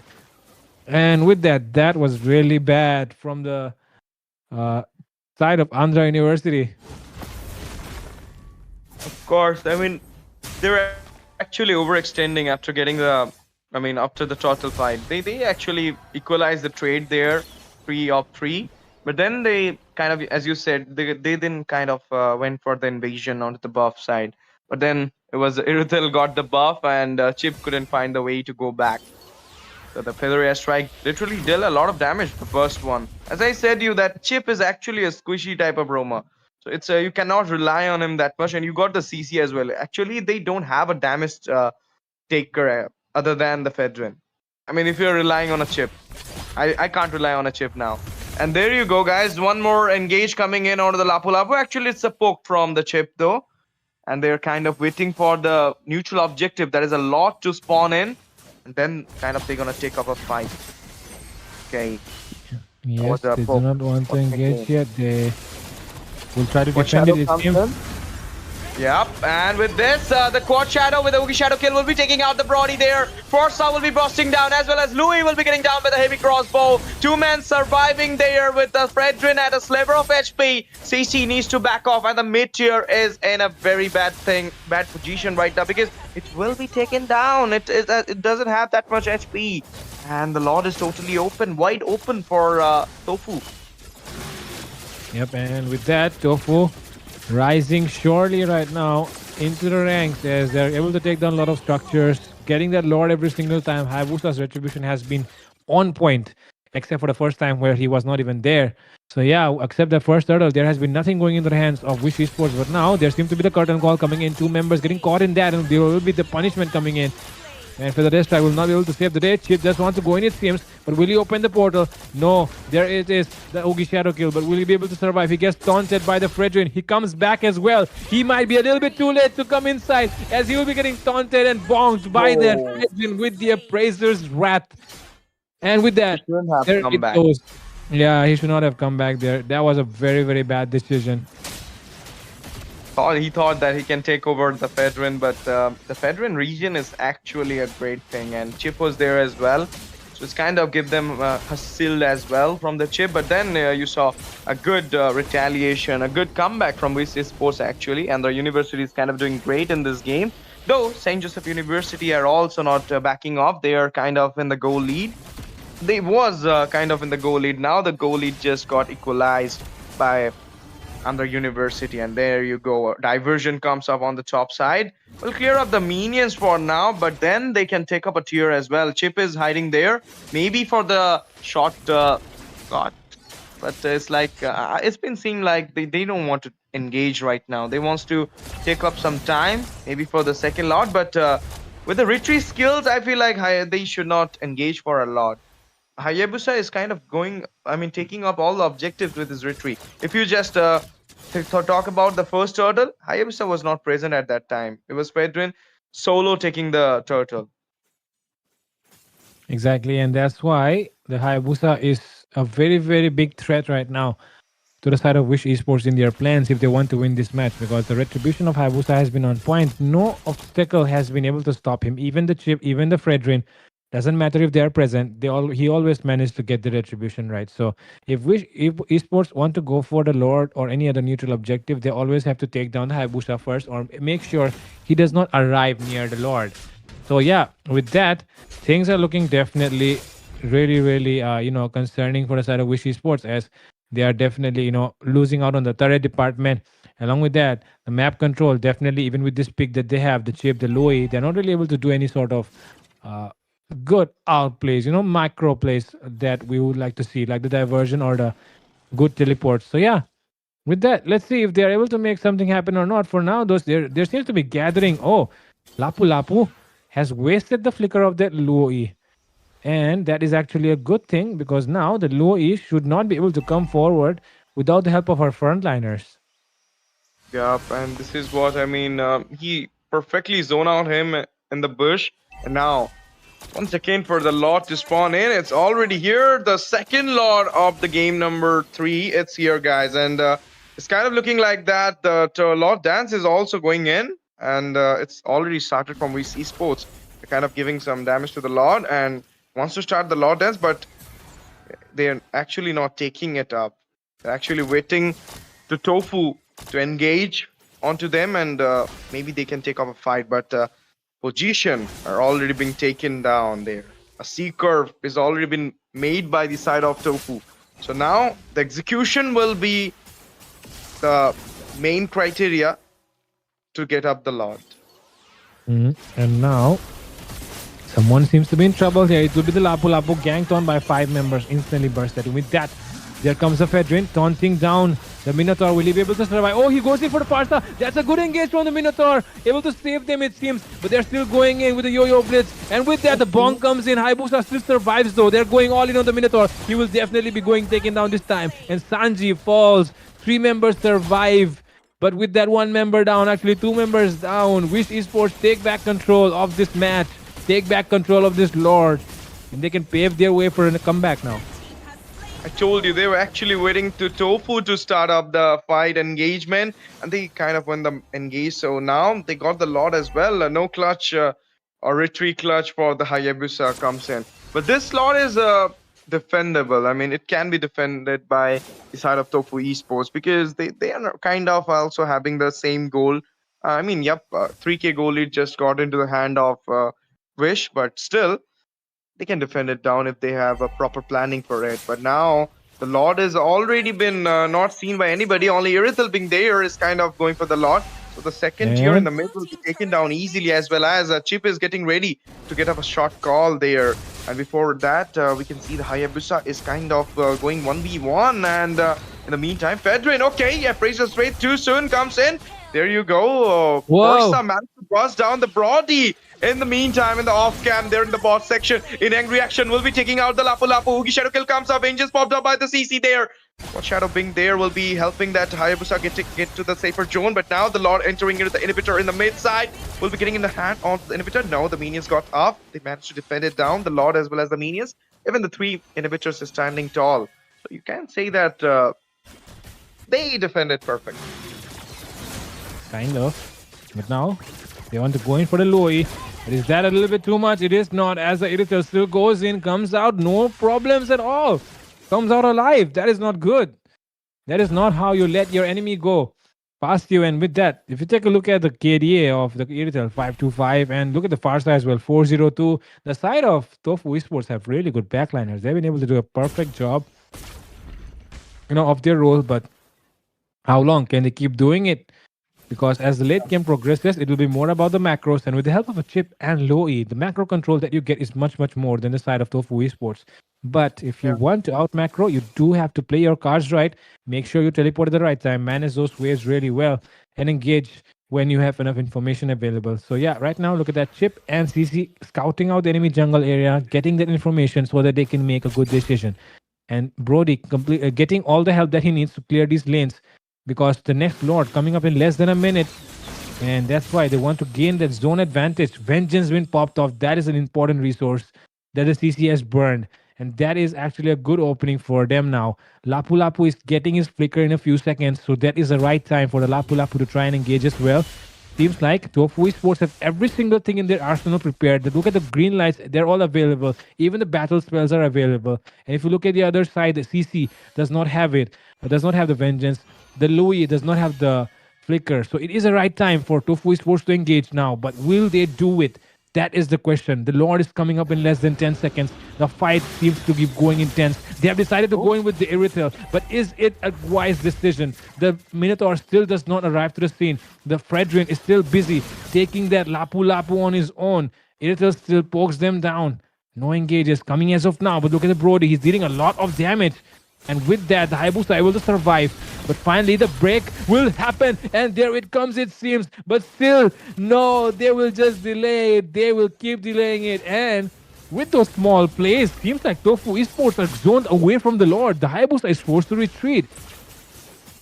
Yep, and in the meantime, you can see the Minotaur is kind of giving that vision to the Tofu Esports there. Greater Spicer just got used, so now Lapu Lapu going in, as well as the engage coming in from the side of W.I.S.H Esports. Under University engaging right now with a lot of damage, but it's his heavy crossbow taking out the chip. They're unstoppable, as well as the backliners are very much, in a very much less HP, will be taken down there. Brody was the one to get a kill over there. Oogie Shadow Kill come up, and it will be Louis who will be getting down as well.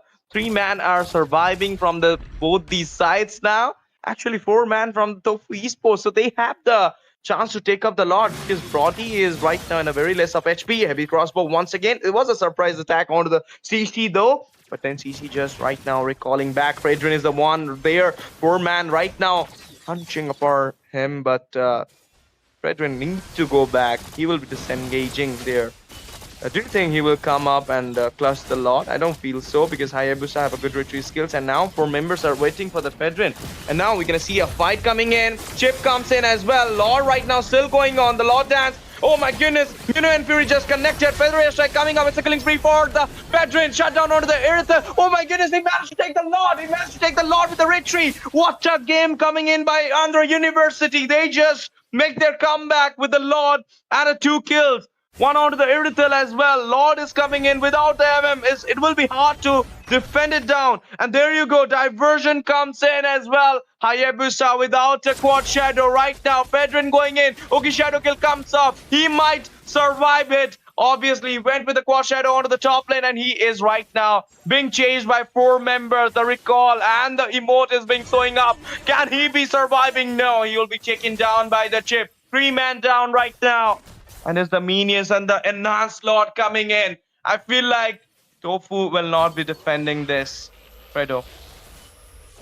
Yep, anything can happen right now. As we see that the Lord is approaching down the bottom lane side, and look at that. Immediately with those crashing super minions, they take down those inhibitors. And just one inhibitor standing right now. All the W.I.S.H Esports side have to do is lock down that base. The Lord is really healthy, but it seems like they will be trying to delay it. And there it comes, Minoan and Fury along with the Bravest Fighter. That's a lot of damage. And with that, the Minoan Storm, the Despair Storm will be able to knock up a lot of members, but it's still not enough damage coming in. And with that, Irithel really low. Double kill for the Louis, who has been doing this all match. And with that, St. Joseph University will be surprised by W.I.S.H Esports.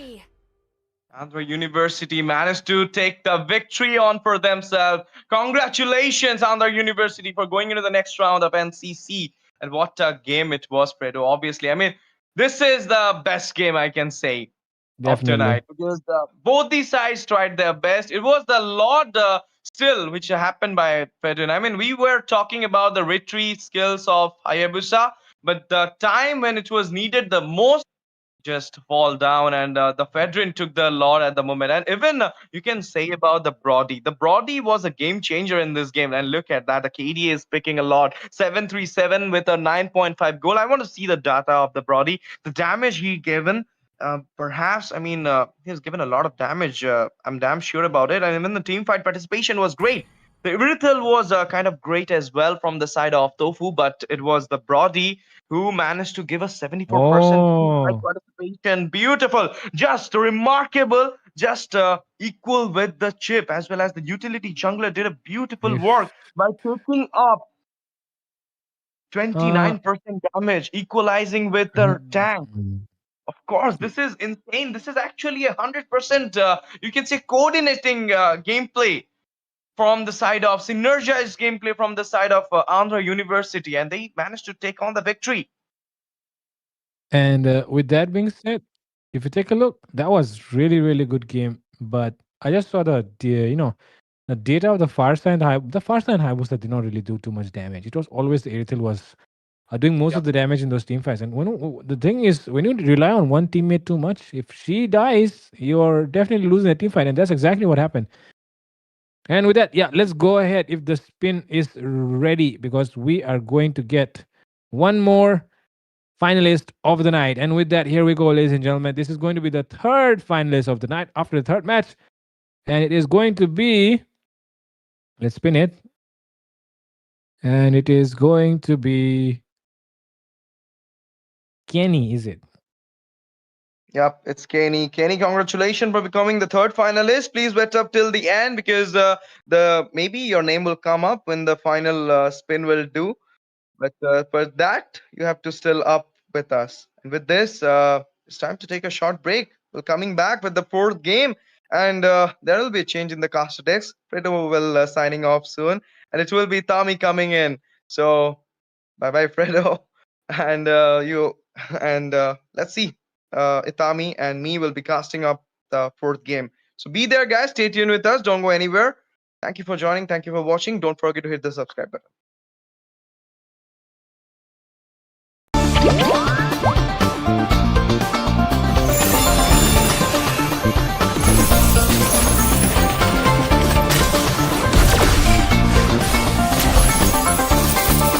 I am more than a weapon.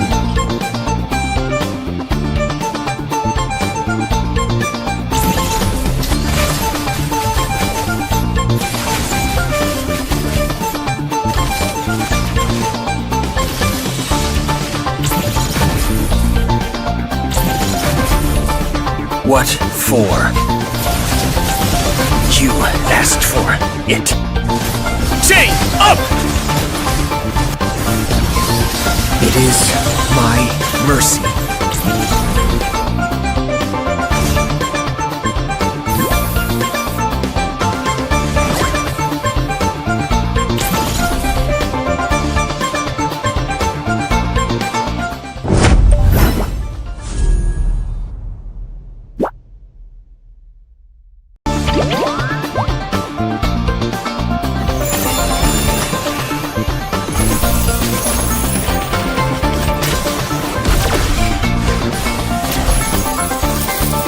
I am more than a weapon.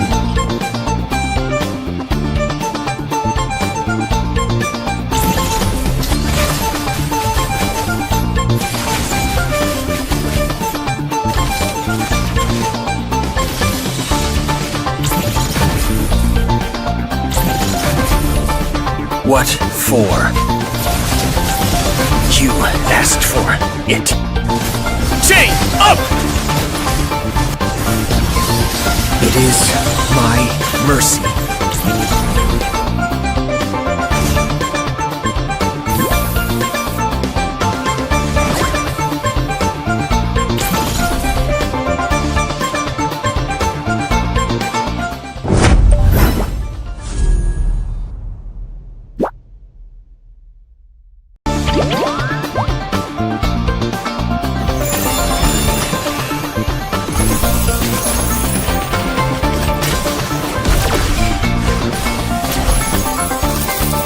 I am more than a weapon.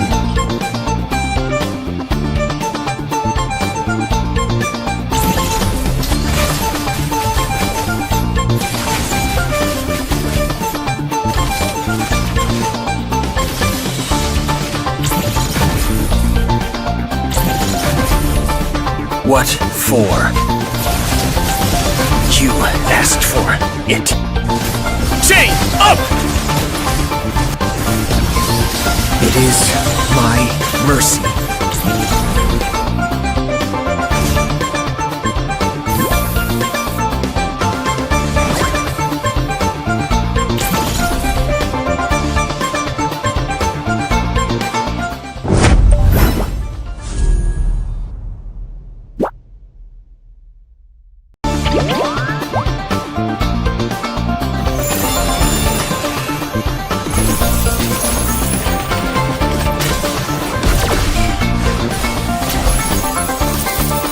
I am more than a weapon.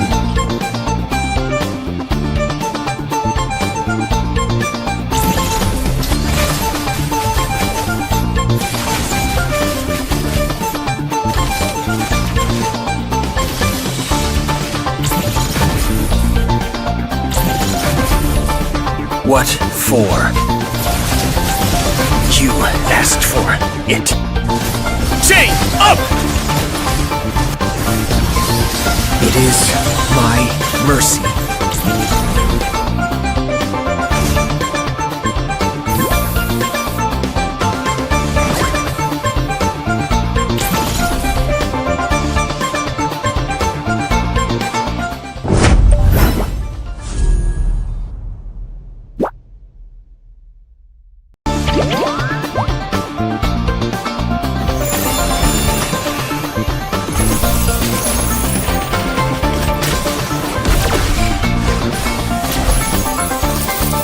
I am more than a weapon.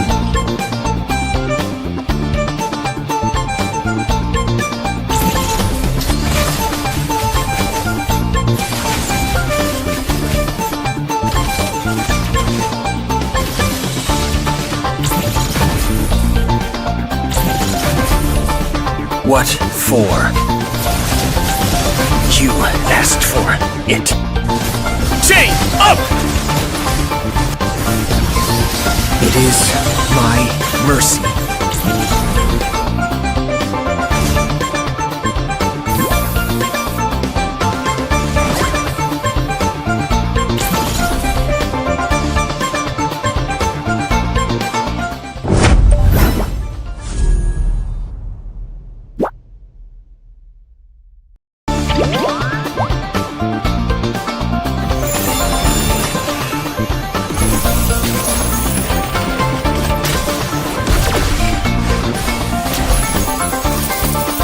I am more than a weapon.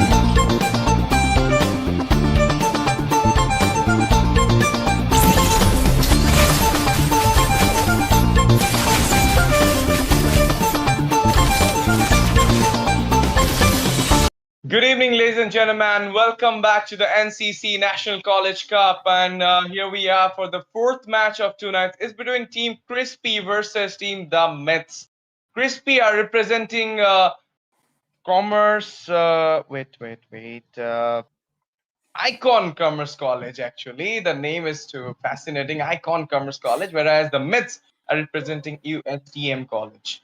So here we are for the game number 4. And Itami is will will be with me today for as my co-caster, as Fredo just left right now because his slot just got over, and so right now it's me and Itami who will be casting this game. And I think we are into the draft phase, Itami. So what's your thought? What bands we're gonna see? Because the last game was fascinatingly good. If you have been seeing it, it was a game between Yeah, Tofu Sports versus W.I.S.H Esports. Tofu was representing Saint Joseph College University, actually Saint Joseph University from Nagaland, Dimapur, and the Andhra University was actually W.I.S.H Esports. And remarkably, game went for like third enhanced slot, actually 20 minutes. And Andhra managed to take on the game, even though the start was great from Tofu. Still, Andhra just took over the game and won the game as well. So I feel like this match, guys, will be like that as well. I mean, we're gonna see a contesting match in the fourth game as well. So let's see in the draft phase what's going on. yeah. Last game, it was the Irithel against the Brody onto the lanes, and I actually was mentioning it before too that Brody is actually a counter against the Irithel. It's not actually a counter, but onto the laning, Brody is actually a really good matchup against the Irithel, and it was working out. And fortunately enough, they were able to win the game as well, even though Brody is not that much prioritized onto the rank scene. I believe that hero is still so good when it comes to the mobility, as well as once he gets the stacks, he can clean up the enemies with the turn apart memory. So if another Irithel picks comes up from any of the sides and they don't have the option for a Granger, then they can definitely go out with the Brody. But let's see what they are going to go with. Against the Granger, I think Erythel is definitely one of the picks, and another pick would be a Beatrix or something which has a range advantage. Yeah. And this time, Crispifieddryll, they are going out with EXP bans apparently. The Ardent as well as the Urine is already getting prioritized, as well as the Glue. So, EXP meta, we have been talking about it a lot of times onto the last few days, and it is kind of showing up onto this draft section as well. Already the 1-1 is acceptable, so is the Grok because of the revamp. So there still are remaining a lot of options. I would say onto the mid lane, no mid heroes have been banned, so it could be a good option to just go out for the mid onto the second pick, let's say. Yeah, let's see in the second picking phase as well as the banning phase. But now the 1-1 was the last ban from Crispy. Team Crispy, actually, I'm calling them Team Crispy. It's quite, I mean, I don't know how to pronounce it. Chris, okay, let it be. Crispy. Crispified. Yeah, Crispy. So Lapu Lapu will be prioritizing first by the Team Crispy now, and that's a good pick as well. I mean, the EXP laning, they just went for the first pick as the explainer, and that's I mean, quite a good thing because nowadays we feel like a lot of teams are prioritizing the EXP pick first because we know that the EXP laner Oh have my been buying. god. Oh my Oh, god. oh, what's going on?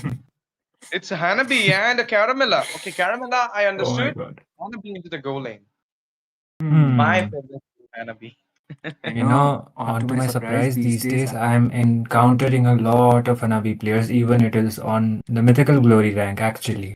So I think, not because of the buff she received, but because of the items adjustments that happened recently, Hanabi has been coming up quite onto the big phases, let's say, but still I believe she is the queen of dark system because whenever there is an opponent onto my whenever there is a Hanabi onto my opponent, she plays so well, and whenever there's a Hanabi onto my team, it doesn't work out well at all. That's what is my personal experience. So, onto this game, hopefully the myths will be pulling up this Hanabi pick. And first, I actually wouldn't actually be surprised that Hanabi would have been picked on a bit later on, but they decided to go out with her quite earlier on, so they might be a little bit more comfortable with the hero, or maybe they just want to try out the skins. We will see though. A lot of skins got by Hanabi though, and it's as you know what is Hanabi is. It's also got prioritized in MDL Latam. So it's something nowadays. Hanabi got the late game spike, and she can melt anybody down in the late game. She's actually kind of a hero like Nathan and carry mix. I mean, Nathan have a lot of attack Yeah. speed, damage as well, and carry can kill off a tank in the late game as well as in the early game. But Hanabi is a situational pick kind of thing, and if you can counter him down, or if you can slow or you can I mean regulate the snowball she is getting in the early game, you can take over her in the late game as well. But the aegis is kind of a thing, as well as the passive of purifying the skills as well. She can dodge it out, those stuns from Franco's hook or even Gatotkacha AOG, everything she can dodge it out with the purify inbuilt passive purify. So that's the thing. I mean, she is a good she's a good goal laner, but it's the user which make her the queen of dark system. Let's not talk about it much now. We're gonna see some Claude coming in. It's a good pick as well, because whenever we see a less mobility type of goal laner, we see Claude going there and taking the priority, taking the goal lead, winning the lane as well. Because the thing is, Hanabi, Mia, Layla, these guys are totally, I mean, rely on the flicker, on their spell, and have some Hanabi players even don't build up the flicker. They went with ages.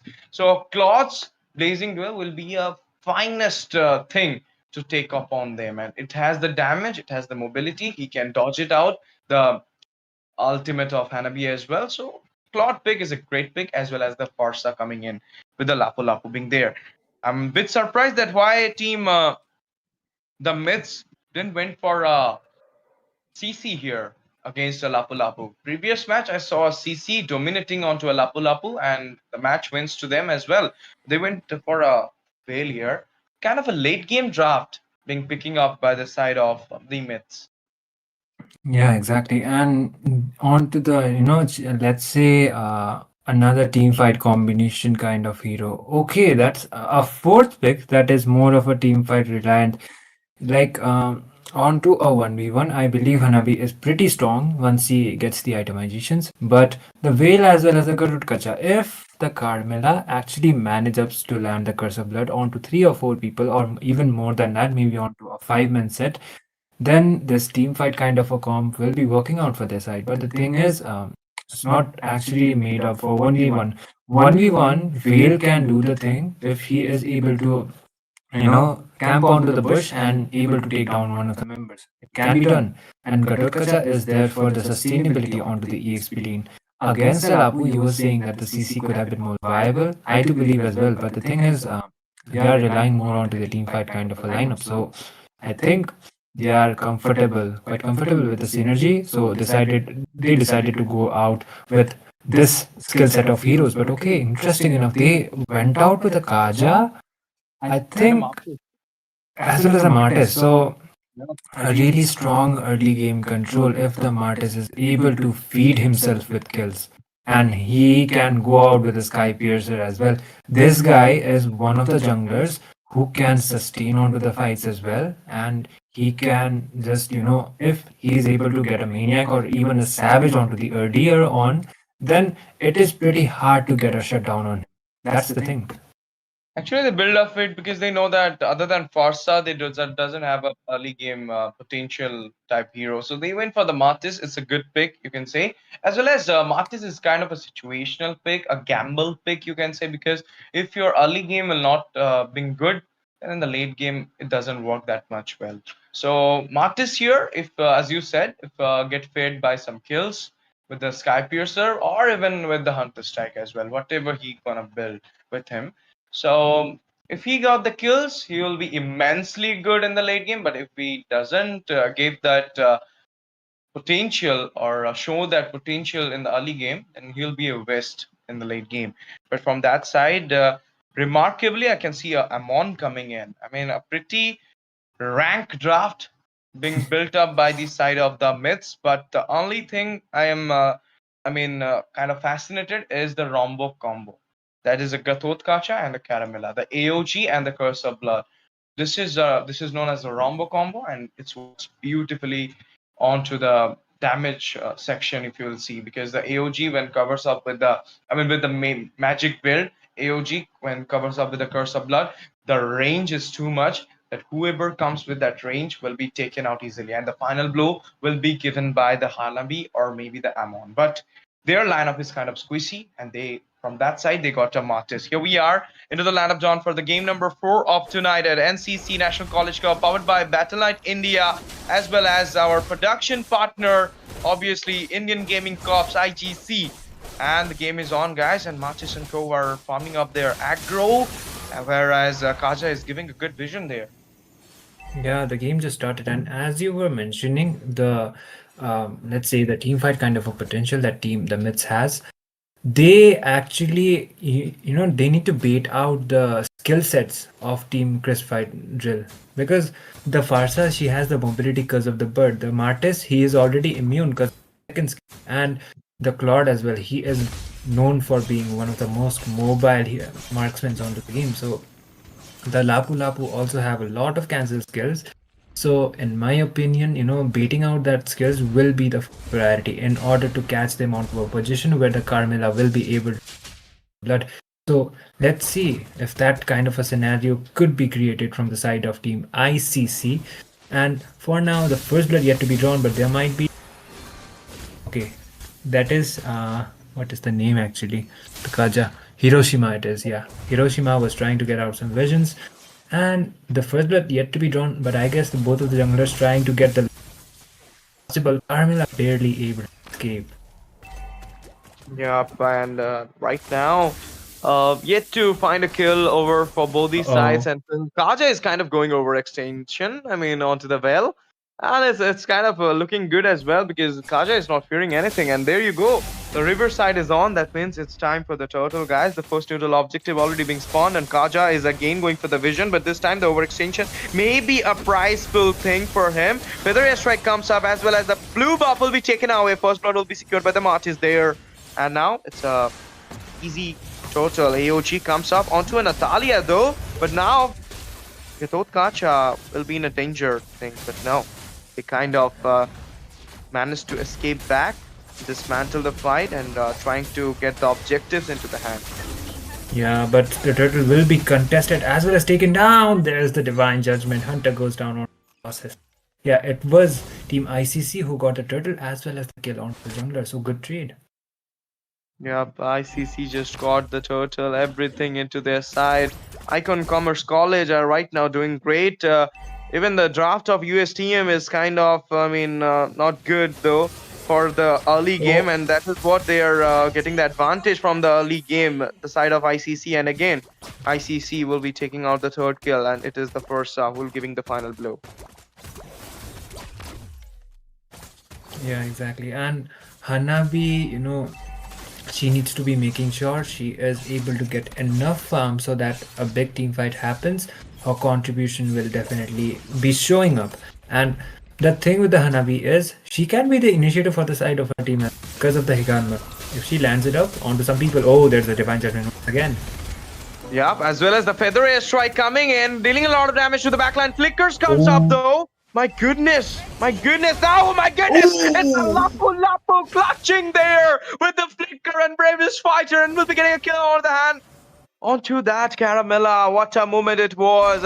If there will be a replay button here, I would definitely ask the streamer to show again that thing. That was a perfect clutch. They were not aware of it that Lapu Lapu was cutting the lane at the moment.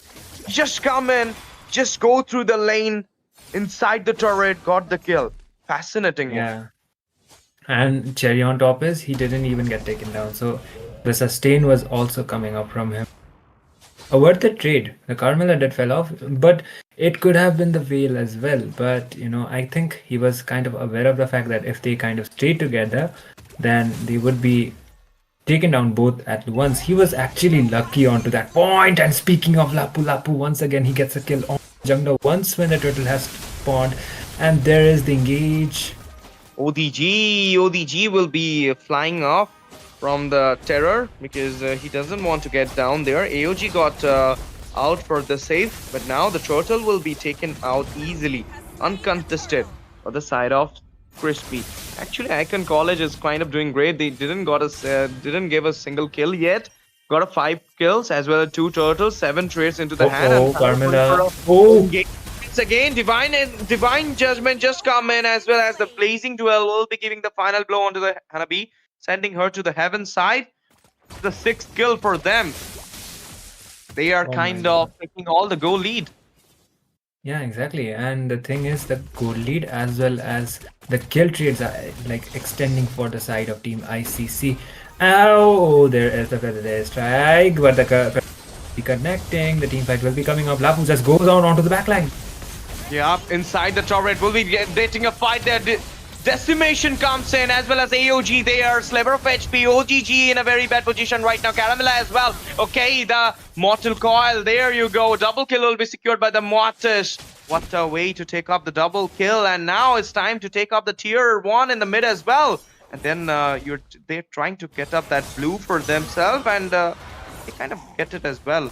The farm difference is kind of giving them the confidence here. Yeah, exactly. They are doing the dive-ins as well as getting the trades, and finally the first trade for the side of the mids. Parsa went out for the overextension and she will be immediately punished. But looks like Team ICC, they are still having a good of a lead. The thing with the Kaja is, even if the CC immune is being used by the Hanabi, still the Divine Judgment is landing, and because of the stuns, the Claude is doing enough damage to take her down with the Blazing Duet, and there is the Curse of Blood once again.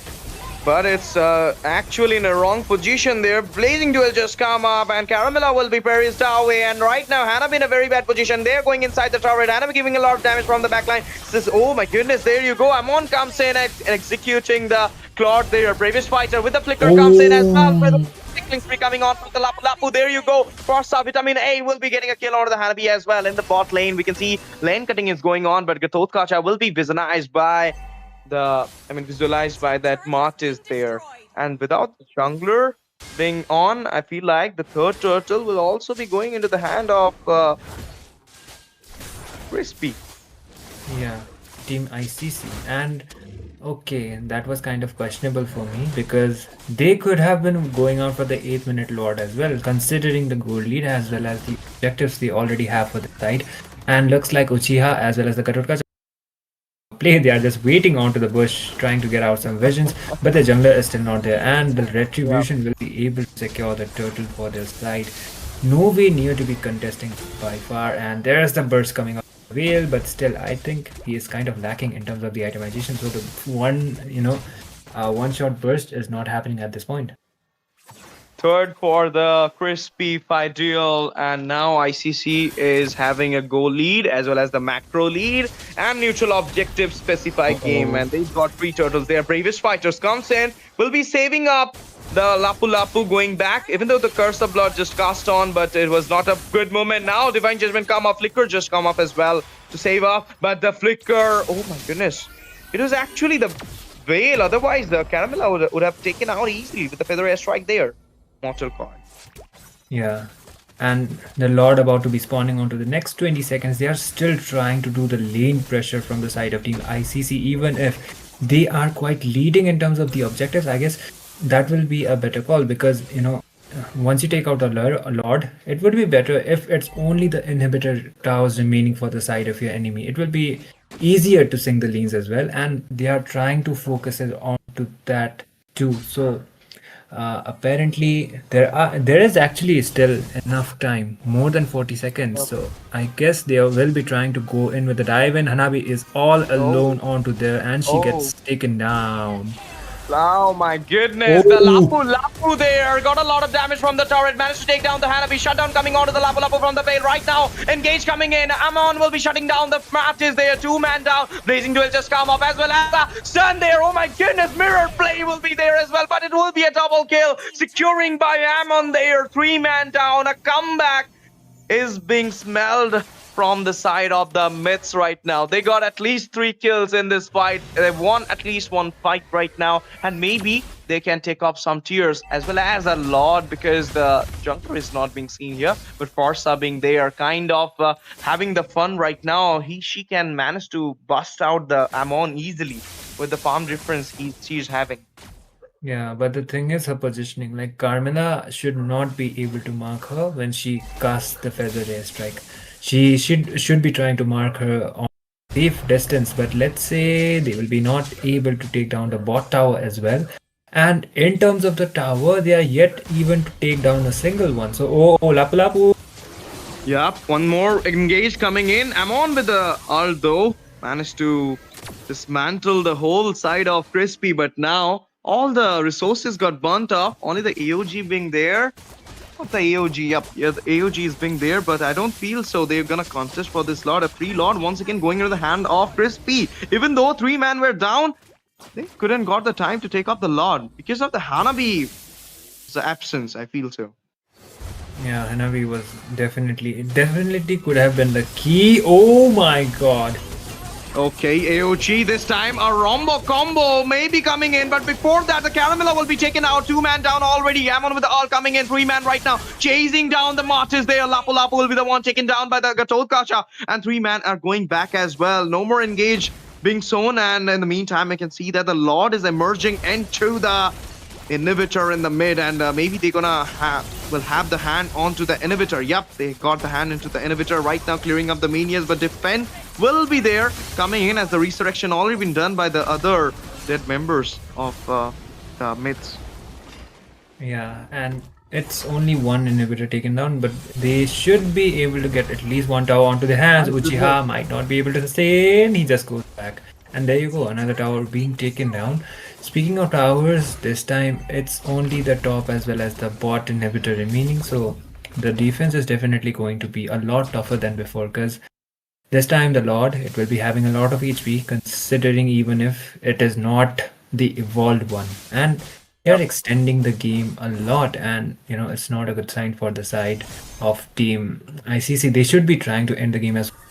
And when they you did notice, right? When they overextend the team fights, it's actually Team the Myths who are coming up with trades as well. So they need to be a little bit careful about that.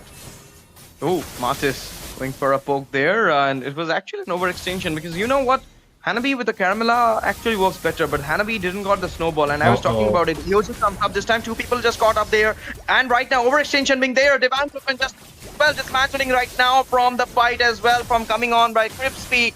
And that's actually a good decision, I will say, because you should wait for the Lord to come up, but no, still the poking is going on. Divine Judgment carrying out the Caramella there. Martis will be finding a kill on with the decimation coming in as well. Minions are right now marching into the inhibitor, but it will be defended down with the ult coming in by the Veil, obviously, but the bot inhibitor got into the hand of Crispy.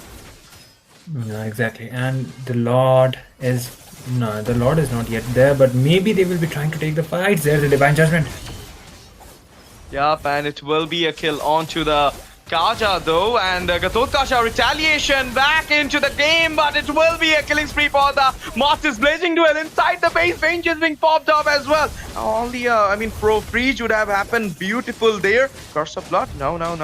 There is still the time. Revispite comes in. 4 members are right now defending the base, and they might defend the base as well, but it was actually an overextension. They should have waited for the Lord now. His Lord is about to come. It's just 1 second for it. And now they should take up the Lord and just come in. And we are talking about the 2 inhibitors standing tall, and now there is nothing. It's clear. Yeah, good sign for the side of Team ICC at least. And the Lord will be contested from the Claude first. The jungler will be joining anytime soon. But the thing is, Team Myths, they will be, left just trying to defend out the turrets, or maybe they will be trying to commit for the. Looks like they will. Actually, try to commit it out, but I think they will not make it on time. Farsa just gets bursted down. My goodness. Victory as well. AOG comes up this time. Lot of damage from the backline. Can they manage to take out anybody from Crispy at this moment? They're running away. But Lapu is slowing down the situation. Kaja just went for a place now. And Divine Judgment just come in. Decimation. A shutdown onto the ammo. Right now chasing onto the Caramel. I feel like they will be getting a kill. Handful of kills here. But no, Lord emerging there. 4 members standing tall there. They might defend it down, Itham. Yeah, the Farsa is not there for the zoning as well as for the damage, but maybe Lapu might be driving. From the back door itself, the Lapu enters there, as well as Lord and the chunky minions are going in. Can they go for some chunky kills there? But though, look at that, Curse of Blood will miss again. I mean, she couldn't positioning it properly. That's the main point. They're losing the fight. Wait a minute. Kind of having a good, yep. Did I just see Gatotkacha with a Sky Piercer, or am I tripping?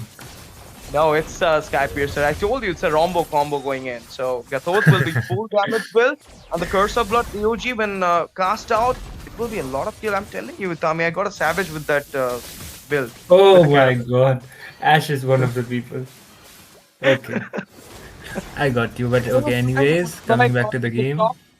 When I saw in the TikTok, I just tried that thing and I got a savage. I was happy that day, but it was an epic rank, guys. Not a tournament. Right now, Federation comes up. It just got cancelled out as well. But now the whole crew just come back in. And the minions as well. But Gatot and the Co are right now defending the base as much as they can do to defend it. There you go, guys. They can defend it. Hanabi is kind of having a good position. If you can take him down, but you have no one to go for the backside. Divine Judgment, oh my goodness, I was picking up no one, but it was the Kaja going inside, taking out that Hanabi though. Feather Strikes comes in as well. AOG onto a Natalia, my goodness, you cannot, you cannot go for those nuisance AOGs at this moment when everybody is standing at your territory to take off your base. Minions going inside. Still the defense is going on. My goodness, they managed to defend it down as well as a lot of damage coming in by the Veil. It's time to dismantle because a lot of them are right now in a very bad situation and it will be taking out the... Oopsie, what just happened? Amon couldn't reach the... He couldn't reach the base. Yep. Yeah. And there you go, the Aemon is as well as the Hanabi was taken down. You know, one thing, Kaja pick is working out wonders onto this lineup for a reason. Like, even with the CC immune, Hanabi is not able to immune herself. And those plays are actually up to the point. Whenever he does the flicker as well as the Divine Judgment combo, it is kind of ensured that one would actually be taken down. And the Kaja pick, I was not actually expecting it to go out so well, but he's doing out pretty good. And this time this will be the third Lord. It is not the evolved one yet, but it will be on to the 18th minute. Maybe they'll be waiting it out. Nah, they should be contesting it, but Uchiha is right. They're trying to...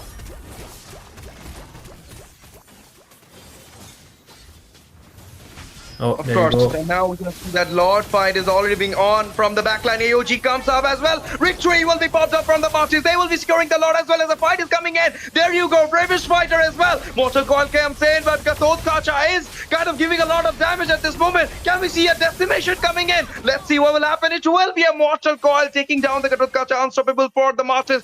Immortality just got acquired by the Martyrs right now. Comes up as well as Amon in a very bad position. Might be taken out at this moment, but no, he managed to escape back. Going into the base right now, but only Gatot was the one getting down there. Caramel getting a lot of damage. Feather Strikes comes up right now. Immortality still standing tall. Trickers comes up by the first to get a heavier range there, but that was a good knockup from Veil. Yeah, the lane is also quite synced up. They need to be clearing out the top in order to just rush out the minions onto the mid, but there will be the team fight before that, and there you go.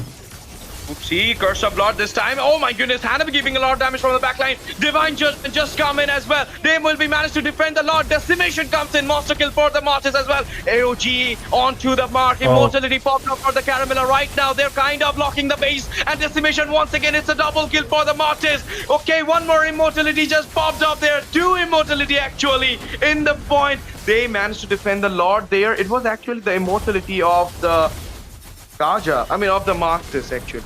I thought it Yeah. was the emotion from the side of the mids. What a game! They managed to defend the hell out of this game. Having a Hanabi, even if she's like I already said, she doesn't work out so well onto those lineups, but having a Hanabi for your team kind of ensures that you will be able to pull up some clutch base defenses at least. Because her lane clearing is very fast, no matter what. So it could be coming up quite handy. And the thing from the side of Team ICC is they are not able to sync out the lanes really well. It's only from one side the minion is just going in, and from the others there are no follow-ups. And cherry on top, what happened was the Claude was taken down before they would try to lock down the crystal. The marksman being the one of the main push sources for any of the side of the team is not present onto the fights when he is required the most. So Carnifex needs to be making sure once the Lord is taken down, it would be better if he just waits out for his team for the initiation instead of just going in like Rambo. Kind of cannot giving the finish or a final Oh, blow. oh, oh, look at him. Some divine judgment as well. With the rear strike, cost up a lot of energy and resources just got used there. But there will be no fatality though. I mean, surprisingly, I thought they will skip a bunch of kills there, chunk kills, but no, nothing into the hand of both these sides. Yeah. I think the damage is not enough even if from the side of team mids. I think the actually the itemization should be over. Like most of the members, they should be having the full builds, and there you go. The full builds are there. It's already the late game, and gold lead is not going to be mattering at all. But the base defense potential is better. Let's say the lineup is better when it comes to defending the base, and once the Carmilla, even if she's not able to land up with the there is the AOG from the Gatot. It might somehow land up, and there are other peoples as well, like the Higanban Hanabi. Hunter. He right there trying to make out the play, but he just goes back, aware of the fact that this time they will be requiring him in order for the base defense. So the question is how well Team ICC will be able to sync the lanes. You know what? I feel like the Lord should enter first, then Kaja. Kaja is always, I mean, going overextending point at the moment. But Gatot Kaja halting the way, couldn't manage to distract the Lord. Position there, Feathery Strike comes in, as well as Kaja going in. AOG onto no one once again. Mega kill for the Veil because of the curse of blood. Now Mart is going in, getting a hand onto the Caramilla there. Lord is right now standing at the base, but they kind of defending it. Gatot Kaja is standing on the front right now, fighting against. That would be Lala to take out the Lord there. Forza will be the one giving a final blow onto the Gatot Kaja. And right now, they managed to defend the Lord, but the chunky minions are right now inside the base. Immortality popped up, kind of dealing a lot of damage onto the base, and they can lock it and they can check it. The crown will be up. It will be Team ICC, guys. It will be Team ICC who are taking on the game. Number four for themselves. What a game it was. I mean, even though the draft was not great, actually not a tournament draft was great, but it was not a tournament draft. Still, they managed to pull out the game till 20 past minutes. It was pure brawl, man. Like Yeah. Gatot as well as onto the Sky Piercer. I thought I was kind of tripping, but okay, that actually kind of works because he was able to, get the lifesteal as well as do the slam thing, right? So he was able to take down at least one or two. The immortalities were popped up, but still, it will be Team ICC College, who will be proceeding for the further stages. Mart is taking the MVP. The item swaps were actually good from him. But the problem was the Cloud was not able to do with the proper follow-up. But this time, I think for the other side, the minions were way too evolved and the crystal was wide open. There was no towers for them to defend it. Yep. And onto that process, they just ended up losing the game. But hey, really good performance actually from both of the sides. Yep. What a game it was. Actually, we are hoping for a contesting one, and we saw another contesting one tonight, the last game, and this game was totally OP for me, I can say, as a caster. But now, let's go to the best for our viewers, that is Spin the Wheel. And we already have three winners. I mean, not the three winners, actually, three finalists. Now we're going for the fourth finalist. Who it will be? Can it be Titli once again, or I mean, Samarpan is already here. Do you know, Thami, today the first will being won by Samarpan once again. So if you guys Oh, want to also participate in the giveaway, just go through the rules. That is, share our stream link in your social handles and give the screenshot to the mods, and probably your name will get not probably, obviously your name will get registered in the spin the wheel. But now let's spin this wheel for the fourth finalist. Let's go. Who will be? It will be Michael Kaka. Kaka? Mitchell Yaka. Mitchell Okay, yeah. Yaka. Sorry. I'm a football fan, so I read it Kaka. Okay, Nah, nah. Mitchell Kaka.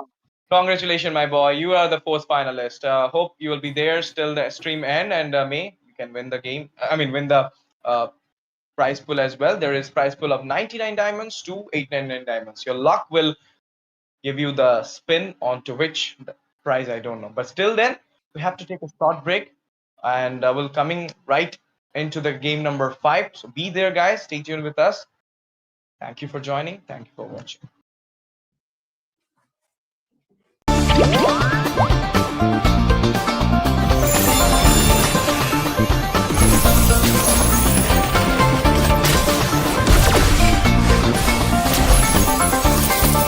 I am more than a weapon.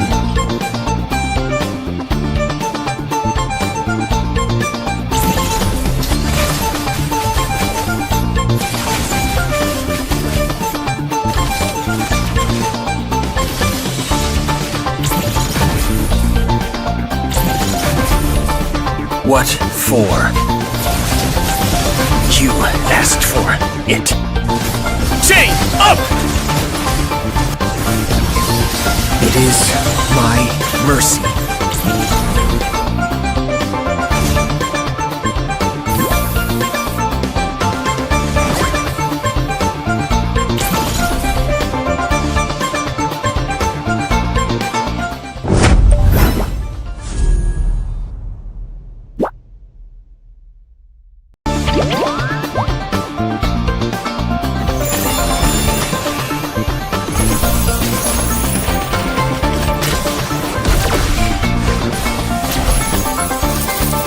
I am more than a weapon.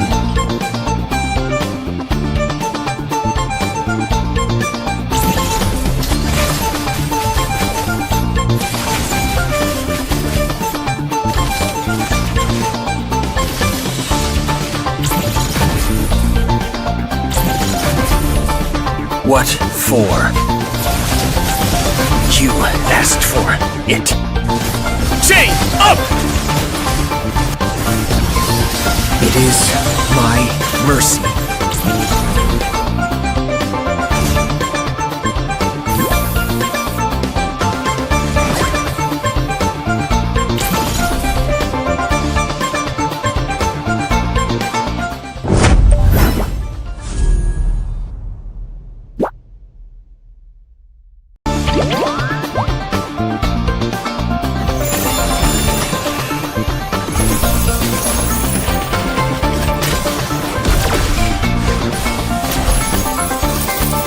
I am more than a weapon.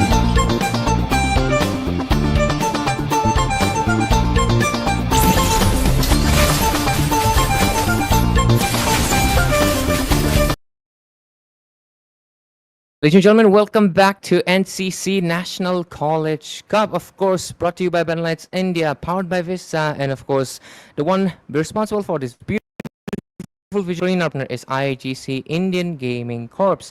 And of course, thank you, actually, huge shout out to you for obviously doing so all of the games tonight. And I'm finally here for covering the last one, right? But yeah, let's go ahead and obviously introduce the teams as well, because of course I think one of them will be known by a lot of the audience, and the other one will be a little bit of a new one. But anyways, myself, Ray, of course you all also recognize me, and I'm obviously joined by my bro Itami over here. Nice trimmed beard.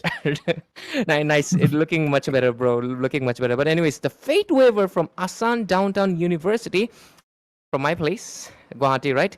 And the other side is Carpe Diem, which are representing St. Joseph University, Dimapur. So let's see what these two have in store for us. Of course, many will keep our eyes locked on the Carpe Diem because, of course, everybody knows Kimi, obviously one of the most well-known roamers in India, is actually going to be playing from that team. So he's also student after all. So let's see how it is. But so Itami, how are you feeling? We've had Armageddon, we've had Muff, and right now we also have Kimi. We've basically covered all the spots right now.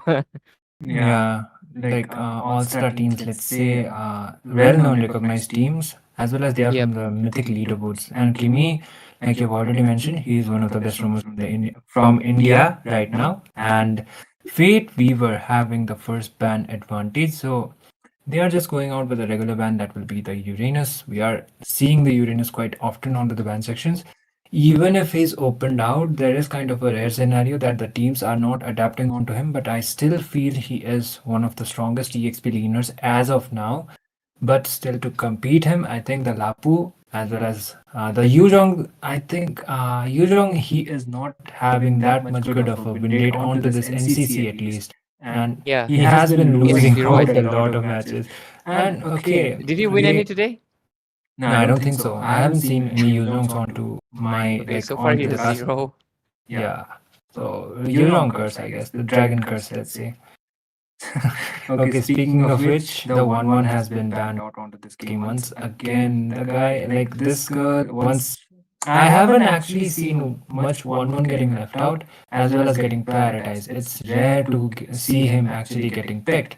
So 1-1 as well as the Irithel, Granger, these has been the, let's say, the top picks onto the gold lane as of now.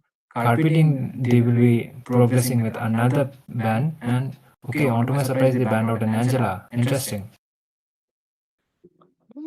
Angela ban is maybe they know there's an Angela user, or maybe at least what is it?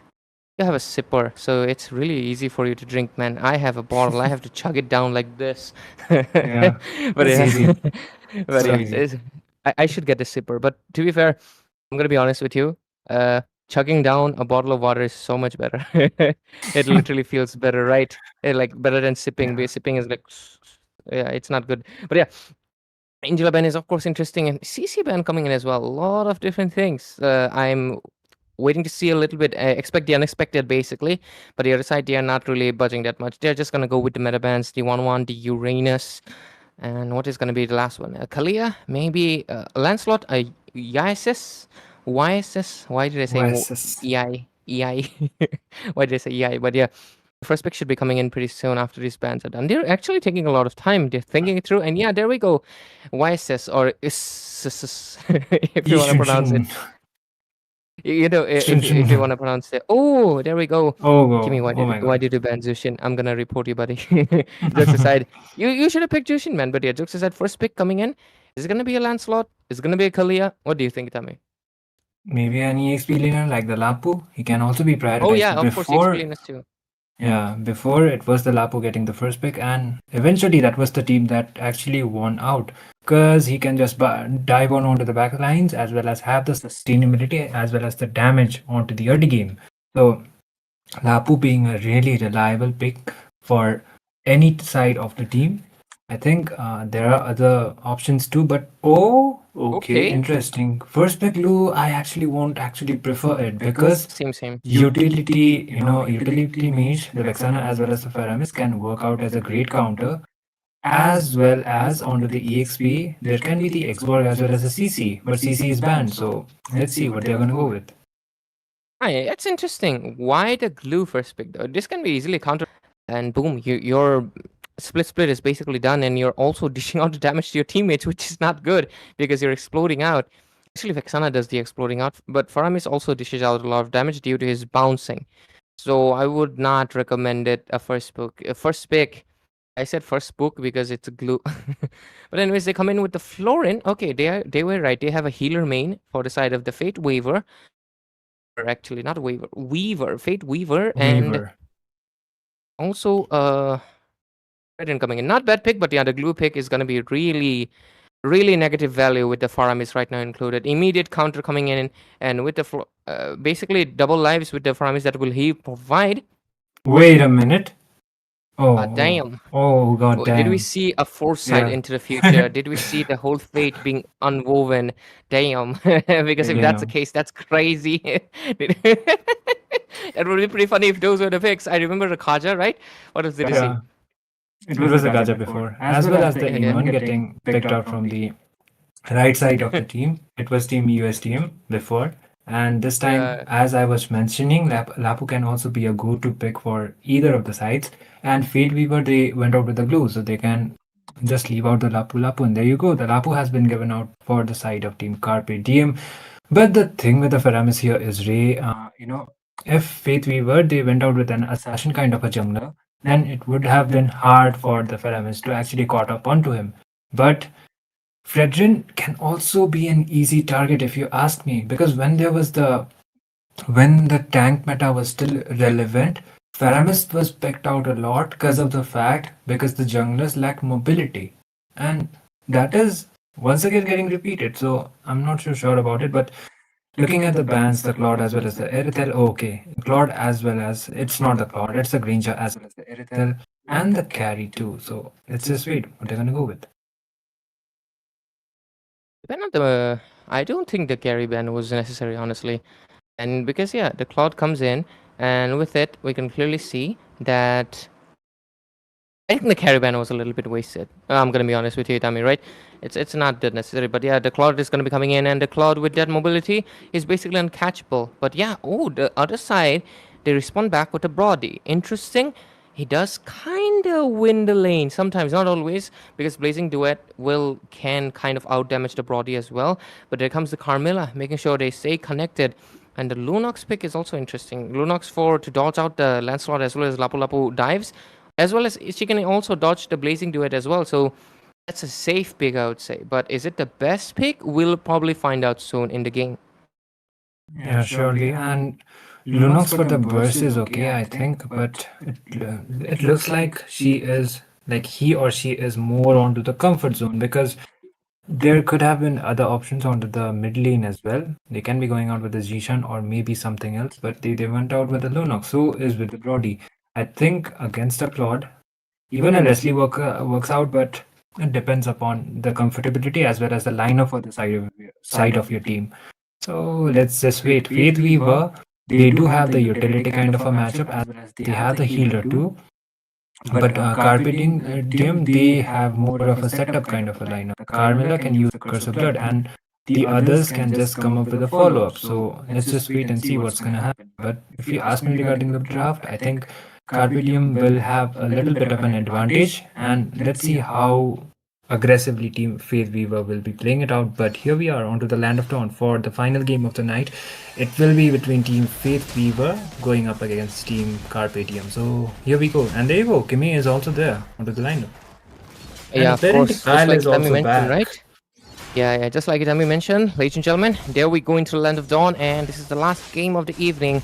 Of course, myself, Ray, and I'm joined by Tommy, and of course, looks like there's a little bit of comeback, just like Kimi promised. Kyle is back only in NCC, so make sure you share the stream to participate in the giveaway, of course, and to make sure to let people know that Kyle, basically right now he's in the past, right? He was the gold standard of India, but he kind of left, but he is making a comeback into NCC National College Cup. Really nice to see, but let's see how it happens. We also have Lemon coming in as well, and Arizi and Haruka, well-known members in the community, of course, being in the well-known teams.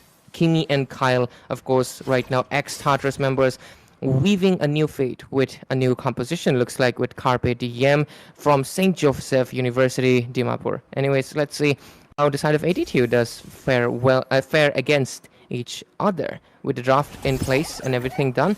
Let's see how the rotations and everything gonna happen. Kimi onto the Carmilla though, that's interesting. We don't see him quite often onto the Carmilla, but Carmilla has recently received some adjustments, so I think he thinks like Carmilla could be quite relevant onto this lineup. And there you go, the engage. They will just be retreating it out. Lunox damage is actually quite massive, but wait it out. So is the Lancelot, because the Lunox just had to flicker away. Damn, love at first sight, Fredrin, damn, and also Glue. I won't mention your name, buddy, come on. But yeah, Young Boy, King Bond, and Cesar, yeah, the floor is Cesar. I know Cesar, but yeah, 0-0 scores right now, and looks like the turtle gonna go into the hands. Is it? Oh, Cesar, better watch out because there's the bonk coming in from the Lapu Lapu, but the brilliance will come in, making sure she survives. The purple buff still secured by the Fredin, so looking good. Oh, the bonk might come in anytime. Look at the blast coming in from Fredin, but the first blood actually will go into the hands of Kingbone. Lapu Lapu will fall down, but so will Cesar. Lemon will take a kill, but Lemon gets taken down by Young Boy. Oh, trades after trades happening throughout the game, and the glue, despite trying his best, will not get a kill into that Faramis. 2-for-1. Fate Weaver actually looking pretty strong against Carpe Diem. Yeah, that was a good trade actually. And Curse of Blood did land, but I think the follow-up was not enough to actually get most of the members because one of them also escaped with the low HP.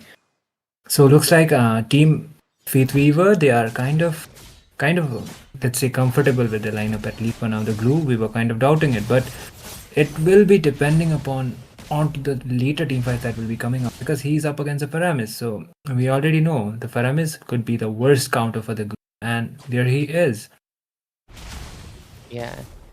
Trying to just poke and disturb, of course. As long as he doesn't go into the Faramis, he's gonna be okay. So far, poking a little bit. Kimi comes in with a Curse of Blood, just connects into two people, not really much, but Kimi might just get melted here. Look at the damage that's being popped in. It plays his rat, get there. The damage is gonna be there, but Young Boy will take down Haruka, and with it, Young Boy still going in strong, but there's the ultimate coming in Nether Realm for the Faramis. They will be able to survive it. Lemon will just retreat. They lose two members in that team fight, 4-1.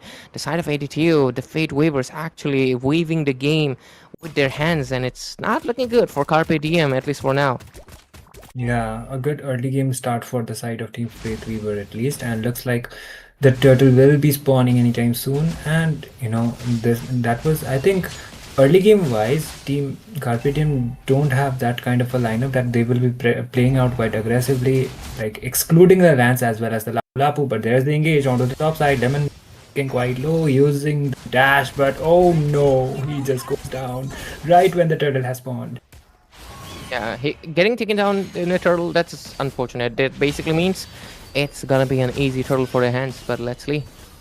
No engage is brewing just yet though, and they're just poking each other out as much as possible. The side of the Fate Weavers are just doing great. Lapu Lapu has to forcefully use the Bravest Fighter, but it's all good. His cooldown is a little bit low. Love at first sight will get bonked hard, but it's still good. He's just using that good just take hey, it's all good.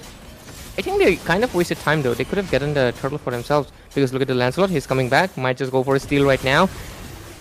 The engage is up. Oh, doesn't really connect into anyone, but look at that. Love at first sight gets the first retribution. Lemon will not be able to get it. The rest of the members are getting taken down. King Bon will take down Kimi. Lapu Lapu trying to buy some time with the Bravest Fighter. 16,000 damage. The shield is not going to be there. Blazing Duet will take a kill instead. No, Cesar will take it down. Love at first sight dishing out a lot of damage. Kyle will get taken down by Young Boy, who is right now chasing the rest of the members. Can he do it? And he does. No. Again, Fredrin gets another kill. Lancelot tries to dodge it out, but can he do it? Because of course he does use the execute. No, it's not gonna be enough. Lemon will also get taken down. The Fate Weavers absolutely dominating this game. Maybe the glue pick actually is working out wonders for them because it's just perfect. Somehow they're winning all the team fights and they have look at that. Oh my god, a Praises Rat full stack right on the head of Arizi will get taken down, but hey, Arizi got the stacks as well. Look at him, he just came back. That's funny. Wow, something we were actually not expecting onto this lineup, let's say, because Faith Weaver are kind of underdogs compared to Team Carpe Diem. Most of them, they are well-known members, but still, it is Team Faith Weaver who are having the advantage, and they are able to get out the objectives as well, such as the tower. And once the team fight is popping up, it's only the Faramis that could actually stop out the glue. But onto this case, the zoning coming out from absolutely insane. And looking at the itemizations, he has all completed his dominance and went out with the elegant gem. I think, yeah, it's not the elegant gem actually. What is it called? The yellow ball thing. Molten Essence. Yeah. Don't worry, it happens. I just called it the sun, mini sun when I was confused back then. But yeah, I remembered it after the game finished that time. But yeah, since I've remembered it, right now I know it. But yeah, the turtle coming in. Look at that. Level 10 for Fredrin. Haruka, that's not a good bush to go in. That is a very bad bush to go in. Gets unstoppable out of the map. Damn, that was not a good bush, man. I know you're the frontliner, but Gotta watch out. Oh, look at that. They're trying to pressure into a Claude. Can they do it? You will just BM out of there. No issues. The turtle is there though. They're kind of stalling. I would say they can take the turtle, but they're really making sure like, yo, don't come near our territory. We're just gonna get the turtle soup. None of your business. This is our business. 12 for 2. The Fate Weavers looking like an extremely strong team tonight. Or maybe it's just the draft being a little bit outplayed.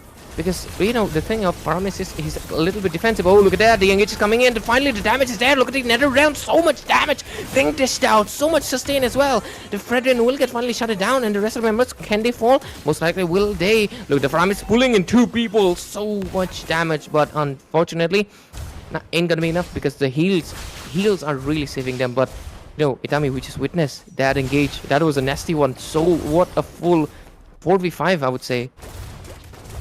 Yeah, it actually might be the comeback that Team Carpe Diem were actually trying to require. And looks like Kyle will be able to get the towers. And actually, I would like to look at the goal difference between the both of the goal laners. Because somehow Kyle's damage is actually coming up online.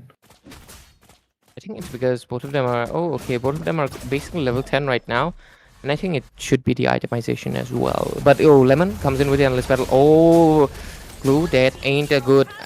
both of the explainers made the same mistake. They went in alone inside the bush. Don't go inside the bush, buddy. You're gonna get, like, immediately disintegrated out of the map. Young boy gets that Malefic gun, so a little bit of range. Oh, Lunox forced to use that ult. Interesting. Brilliance no longer into the hands. At first sight will get that Oracle right now into his hands. A little bit of cooldown, and the heals will be enhanced. So far, despite the score looking 12 to 4, look at it, dummy. The turrets are actually into the favor of Carpe Diem. That is basically showing that they have the experience. Their macro is superior. Despite the fact the score is so massive, they are not losing. And with it, Carpe Diem should be... Despite the fact that there is a deficit of the kills, I think they're going to be all okay because the next Lord is going to be coming in. And right now the Farmist will be scaling up. Oh, Kyle does get the Golden Staff. So most likely he's done with the Trinity or at least 2 items with the Scythe, of course. We'll love to see the builds to see how much he has gotten so far. Level 11. Oh, there we go. Yeah, he's done with the Trinity just like I guessed it. The Brody also done with 3 items. Skypiercer into the table. Love it for side. He's seeing lots of damage, but he's getting melted down by the Trinity build. Look at that blazing duet coming in. Nether Realm popped in. So much damage. But the bomb will decimate Kimi out of there. Lava still fighting and strong, but it's not going to be enough. Young boy Skypiercer stack comes in and makes sure to get taken down. 14 to 4 score right now. They were not able to take down anyone. The Florian just proving herself to be that superior sustain. But look at the damage that Kyle is dishing out right now. Might just be Sing Sing coming in. Damage dished out. Does retreat out of there. Erizi will have to get out of there as well. Blue will fall down due to his passive. And barely any HP left. Love it for sight. Will get out of there. But that was a close team fight. I would say only Blue being the casualty. That is impressive. The Fate Weavers, being an unknown team, they're actually showing a lot of resilience tonight. Definitely, man. Like, we were kind of not expecting onto it, but okay, that leaves out the Lord to be uncontested. They might not be able to do style. Still onto the kills. Oh, there's the team fight. To engage is up. The Bonk just missed out this time, and that just means one thing: a certain death. Is it? No! That heal will save him again. Fredrin, only one death. This Florian will just make sure that... I was about to say that word, but yeah, make sure Fredrin doesn't fall. And she's even showing thumbs up. Yeah, I'm gonna make sure he's protected and make sure he's healed. But Kyle, a lot of damage. I know they don't have that many kills, but look at the damage. The Trinity build is done. Oh, Ares also gets the Lightning Truncheon. Right now, it's such time for the Farmist to shine. Yeah, time for him to make those clutch Netherrealm plays, let's say, with the Flicker. Oh, speaking of Flicker, young boy gets taken down onto the process, but there is the Lunox trying to do the follow-up, but she might not be able to do so. She just goes back. Overall, they were completely winning out on the kills. Oh, that does miss out, but Claude Blazing Duet will get baited out of there. But look at the Nether Realm being popped in. The glue is on top of someone, but it's not going to be mattering that much. Lancelot onto the other side tries to disarm some damage. Not going to be enough. Glue tries to retreat out of there. Lava goes in with the Bravest Fighter and should just retreat. Just bonk and get out of there. Wow. You know, kills wise, it was Team Faith Weaver, but look at that Carpe Diem. they have made it when it comes to the goal lead. It's almost equal, not even equal actually. It's 2k more ahead, and W.I.S.H uses the appraiser's wrath, and there's the kill onto the Faramis, a required kill actually, because oh no, but the Faramis passive man, he will just be respawning onto the next 1 second. So he's back onto the scene. He was just gone and he's back. That's the thing about Framis, one of the best things. He's not the best mid laner. He's not really the best wave clearer. He's not the most damage dishing out mage either. But the thing that is best is presence. As long as you maintain the stacks, no matter how many times you get taken down, you're gonna be get back as soon as possible, attending to the lanes. But look at the Blazing Duet dishing out so much damage. Winter Crown being used by Kyle just to make sure he doesn't get taken down over there. But look at the damage coming out from the blue, and the Netherrealm will be used out. Kingborn will get taken down. Lancelot going into the backends, but it might not be a best decision. But is it? Because he takes down CC right now. They're still going in strong. Takes down Fredrin. Love at first sight will fall. Young Boy is the only one left standing, and with that, looks like this is a full-on comeback coming in because oh my god, Lancelot immunes it out and will be able to survive. Oh, the wave is so far away. Damn. But look at that, 5 members alive with 5 members getting taken down. This is the experience of being a top team, right? Kimi and Kyle showing it. Yeah, the early game was won by you, but Carpe Diem is back, and despite the efforts from ADTU, it's like the side of Carpe Diem from St. Joseph University will get this win. Easy peasy lemon squeezy, was it? No. I do think early game they were struggling, but what was it the plan? I do think so, because most of the team members were really late game, because not late game, but basically mid game after. Faramis needs his cooldown items and damage items. Lapu Lapu needs a little bit of sustain. Lancelot needs the burst items, and Claude needs the Trinity build. The moment the Trinity build was done, they were trying to make a comeback, and they did it. Look at that. You think it was 2 for 15, but then there were no more deaths. The Faramis came in clutch each time around, and because of that, it is just... I mean, it was 2 for 14, then only 1 kill. It was Arezi who got taken down once, but it came back immediately. And because of that, we can clearly see side of team Carpe Diem from St. Joseph University will be moving forward to the next round. Pro team for a reason. Early game wise, we were kind of like thinking that the other team, Faith Weavers, will be coming up with the upset, but fortunately, it was Team St. Joseph College who came up with the clutch as well as securing the victory. So I think that was most of the viewers what they were expecting as well. But still, I would like to give kudos to the side of Team Faith Weavers too, man. Like we were hoping that it.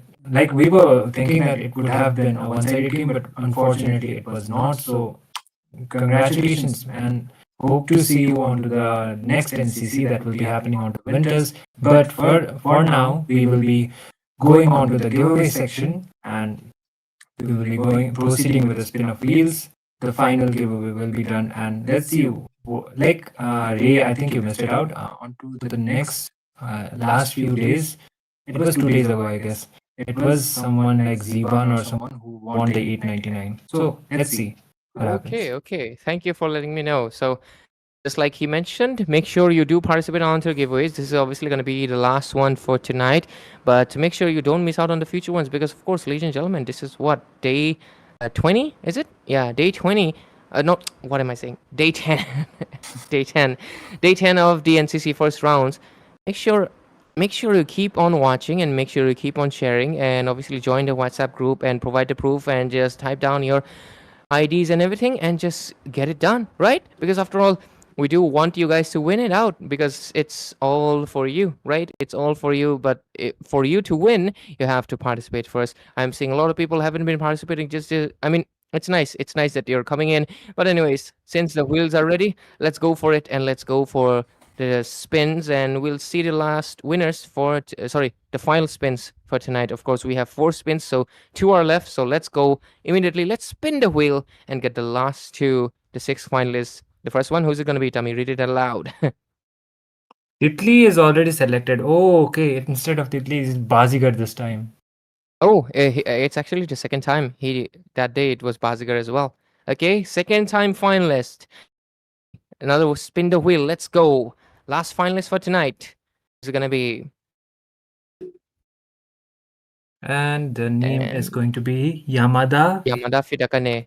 He Wow. actually also got it. You remember? I think I No, did. I don't. I think I Yep. did. But okay. anyways, finally selection. Let's go. Spin the wheel and let's see who is the one obviously gonna be winning it out. Let's see. Let's spin it. Who's it gonna be? Who's it gonna be? Okay, Michael? Michael Ika. It is. Michael Eka. So let's see what you're gonna be winning. Reward wheel. Let's spin it and see what Michael Eka has won it tonight. Let's spin it. What are you gonna be getting? 199 to 899. What will your luck set in? Oh my god, you Oh. got lucky, buddy. You just got 599 diamonds. That's just insane. That's a elite skin easily or special if you're obviously getting the skin on the discounts. So that is just amazing. Congrats to you for getting 599 because a lot of the previous winners, they didn't get that lucky. Yes, they got lucky. They got 200 diamonds, but you're even luckier. You got 599, which is 600 diamonds. Elite skin easily, but even special if you wait for those discounts. So congrats to you. And obviously the diamonds will be given you after the end of the tournament. So make sure you stay tuned for that and make sure to keep participating. Who knows? You might even win out more and you might just get a Lightborn or maybe even something else, right? But anyways, congrats to you, Michael Ika, for winning it out. And ladies and gentlemen, that was it for all the matches tonight. We had a match was quite an exciting one with, of course, the side of ADTU really coming in clutch, showing us that they were kind of superior, but ultimately the macro was worn out by the hands of course, Carpe Diem, St. Joseph University. Huge shout out to, of course, ASHTC for casting so many games today. And ladies and gentlemen, we're going to be making sure to obviously bring you the matches tomorrow as well. So make sure you stay tuned. Keep watching Battleknights India and, of course, NCC National College Cup. We'll see you tomorrow. Good night. Take care. Bye-bye.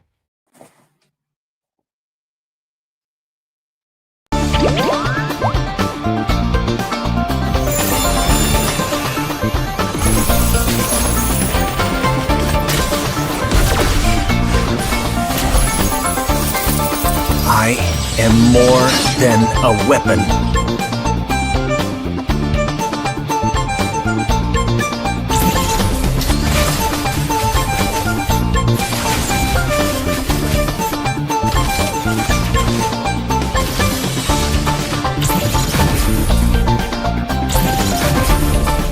What for? You asked for it. Chain up!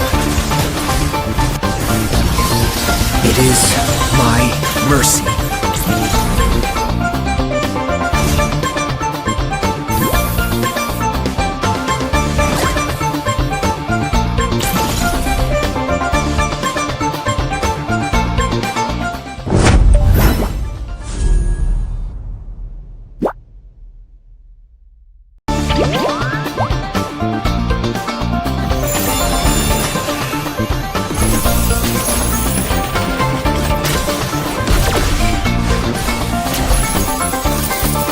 I am more than a weapon.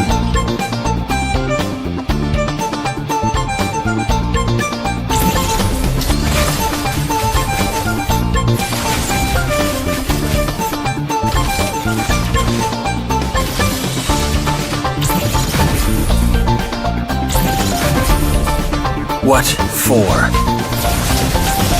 You asked for it. Chain up! It is my mercy.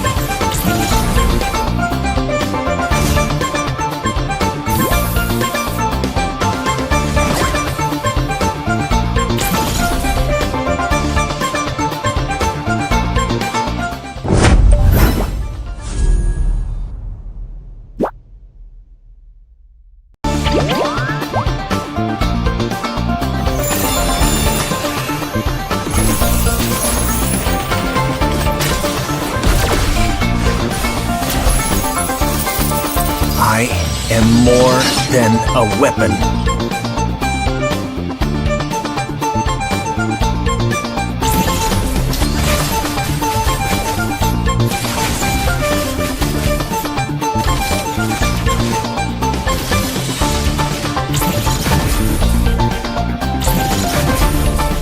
What for? You asked for it.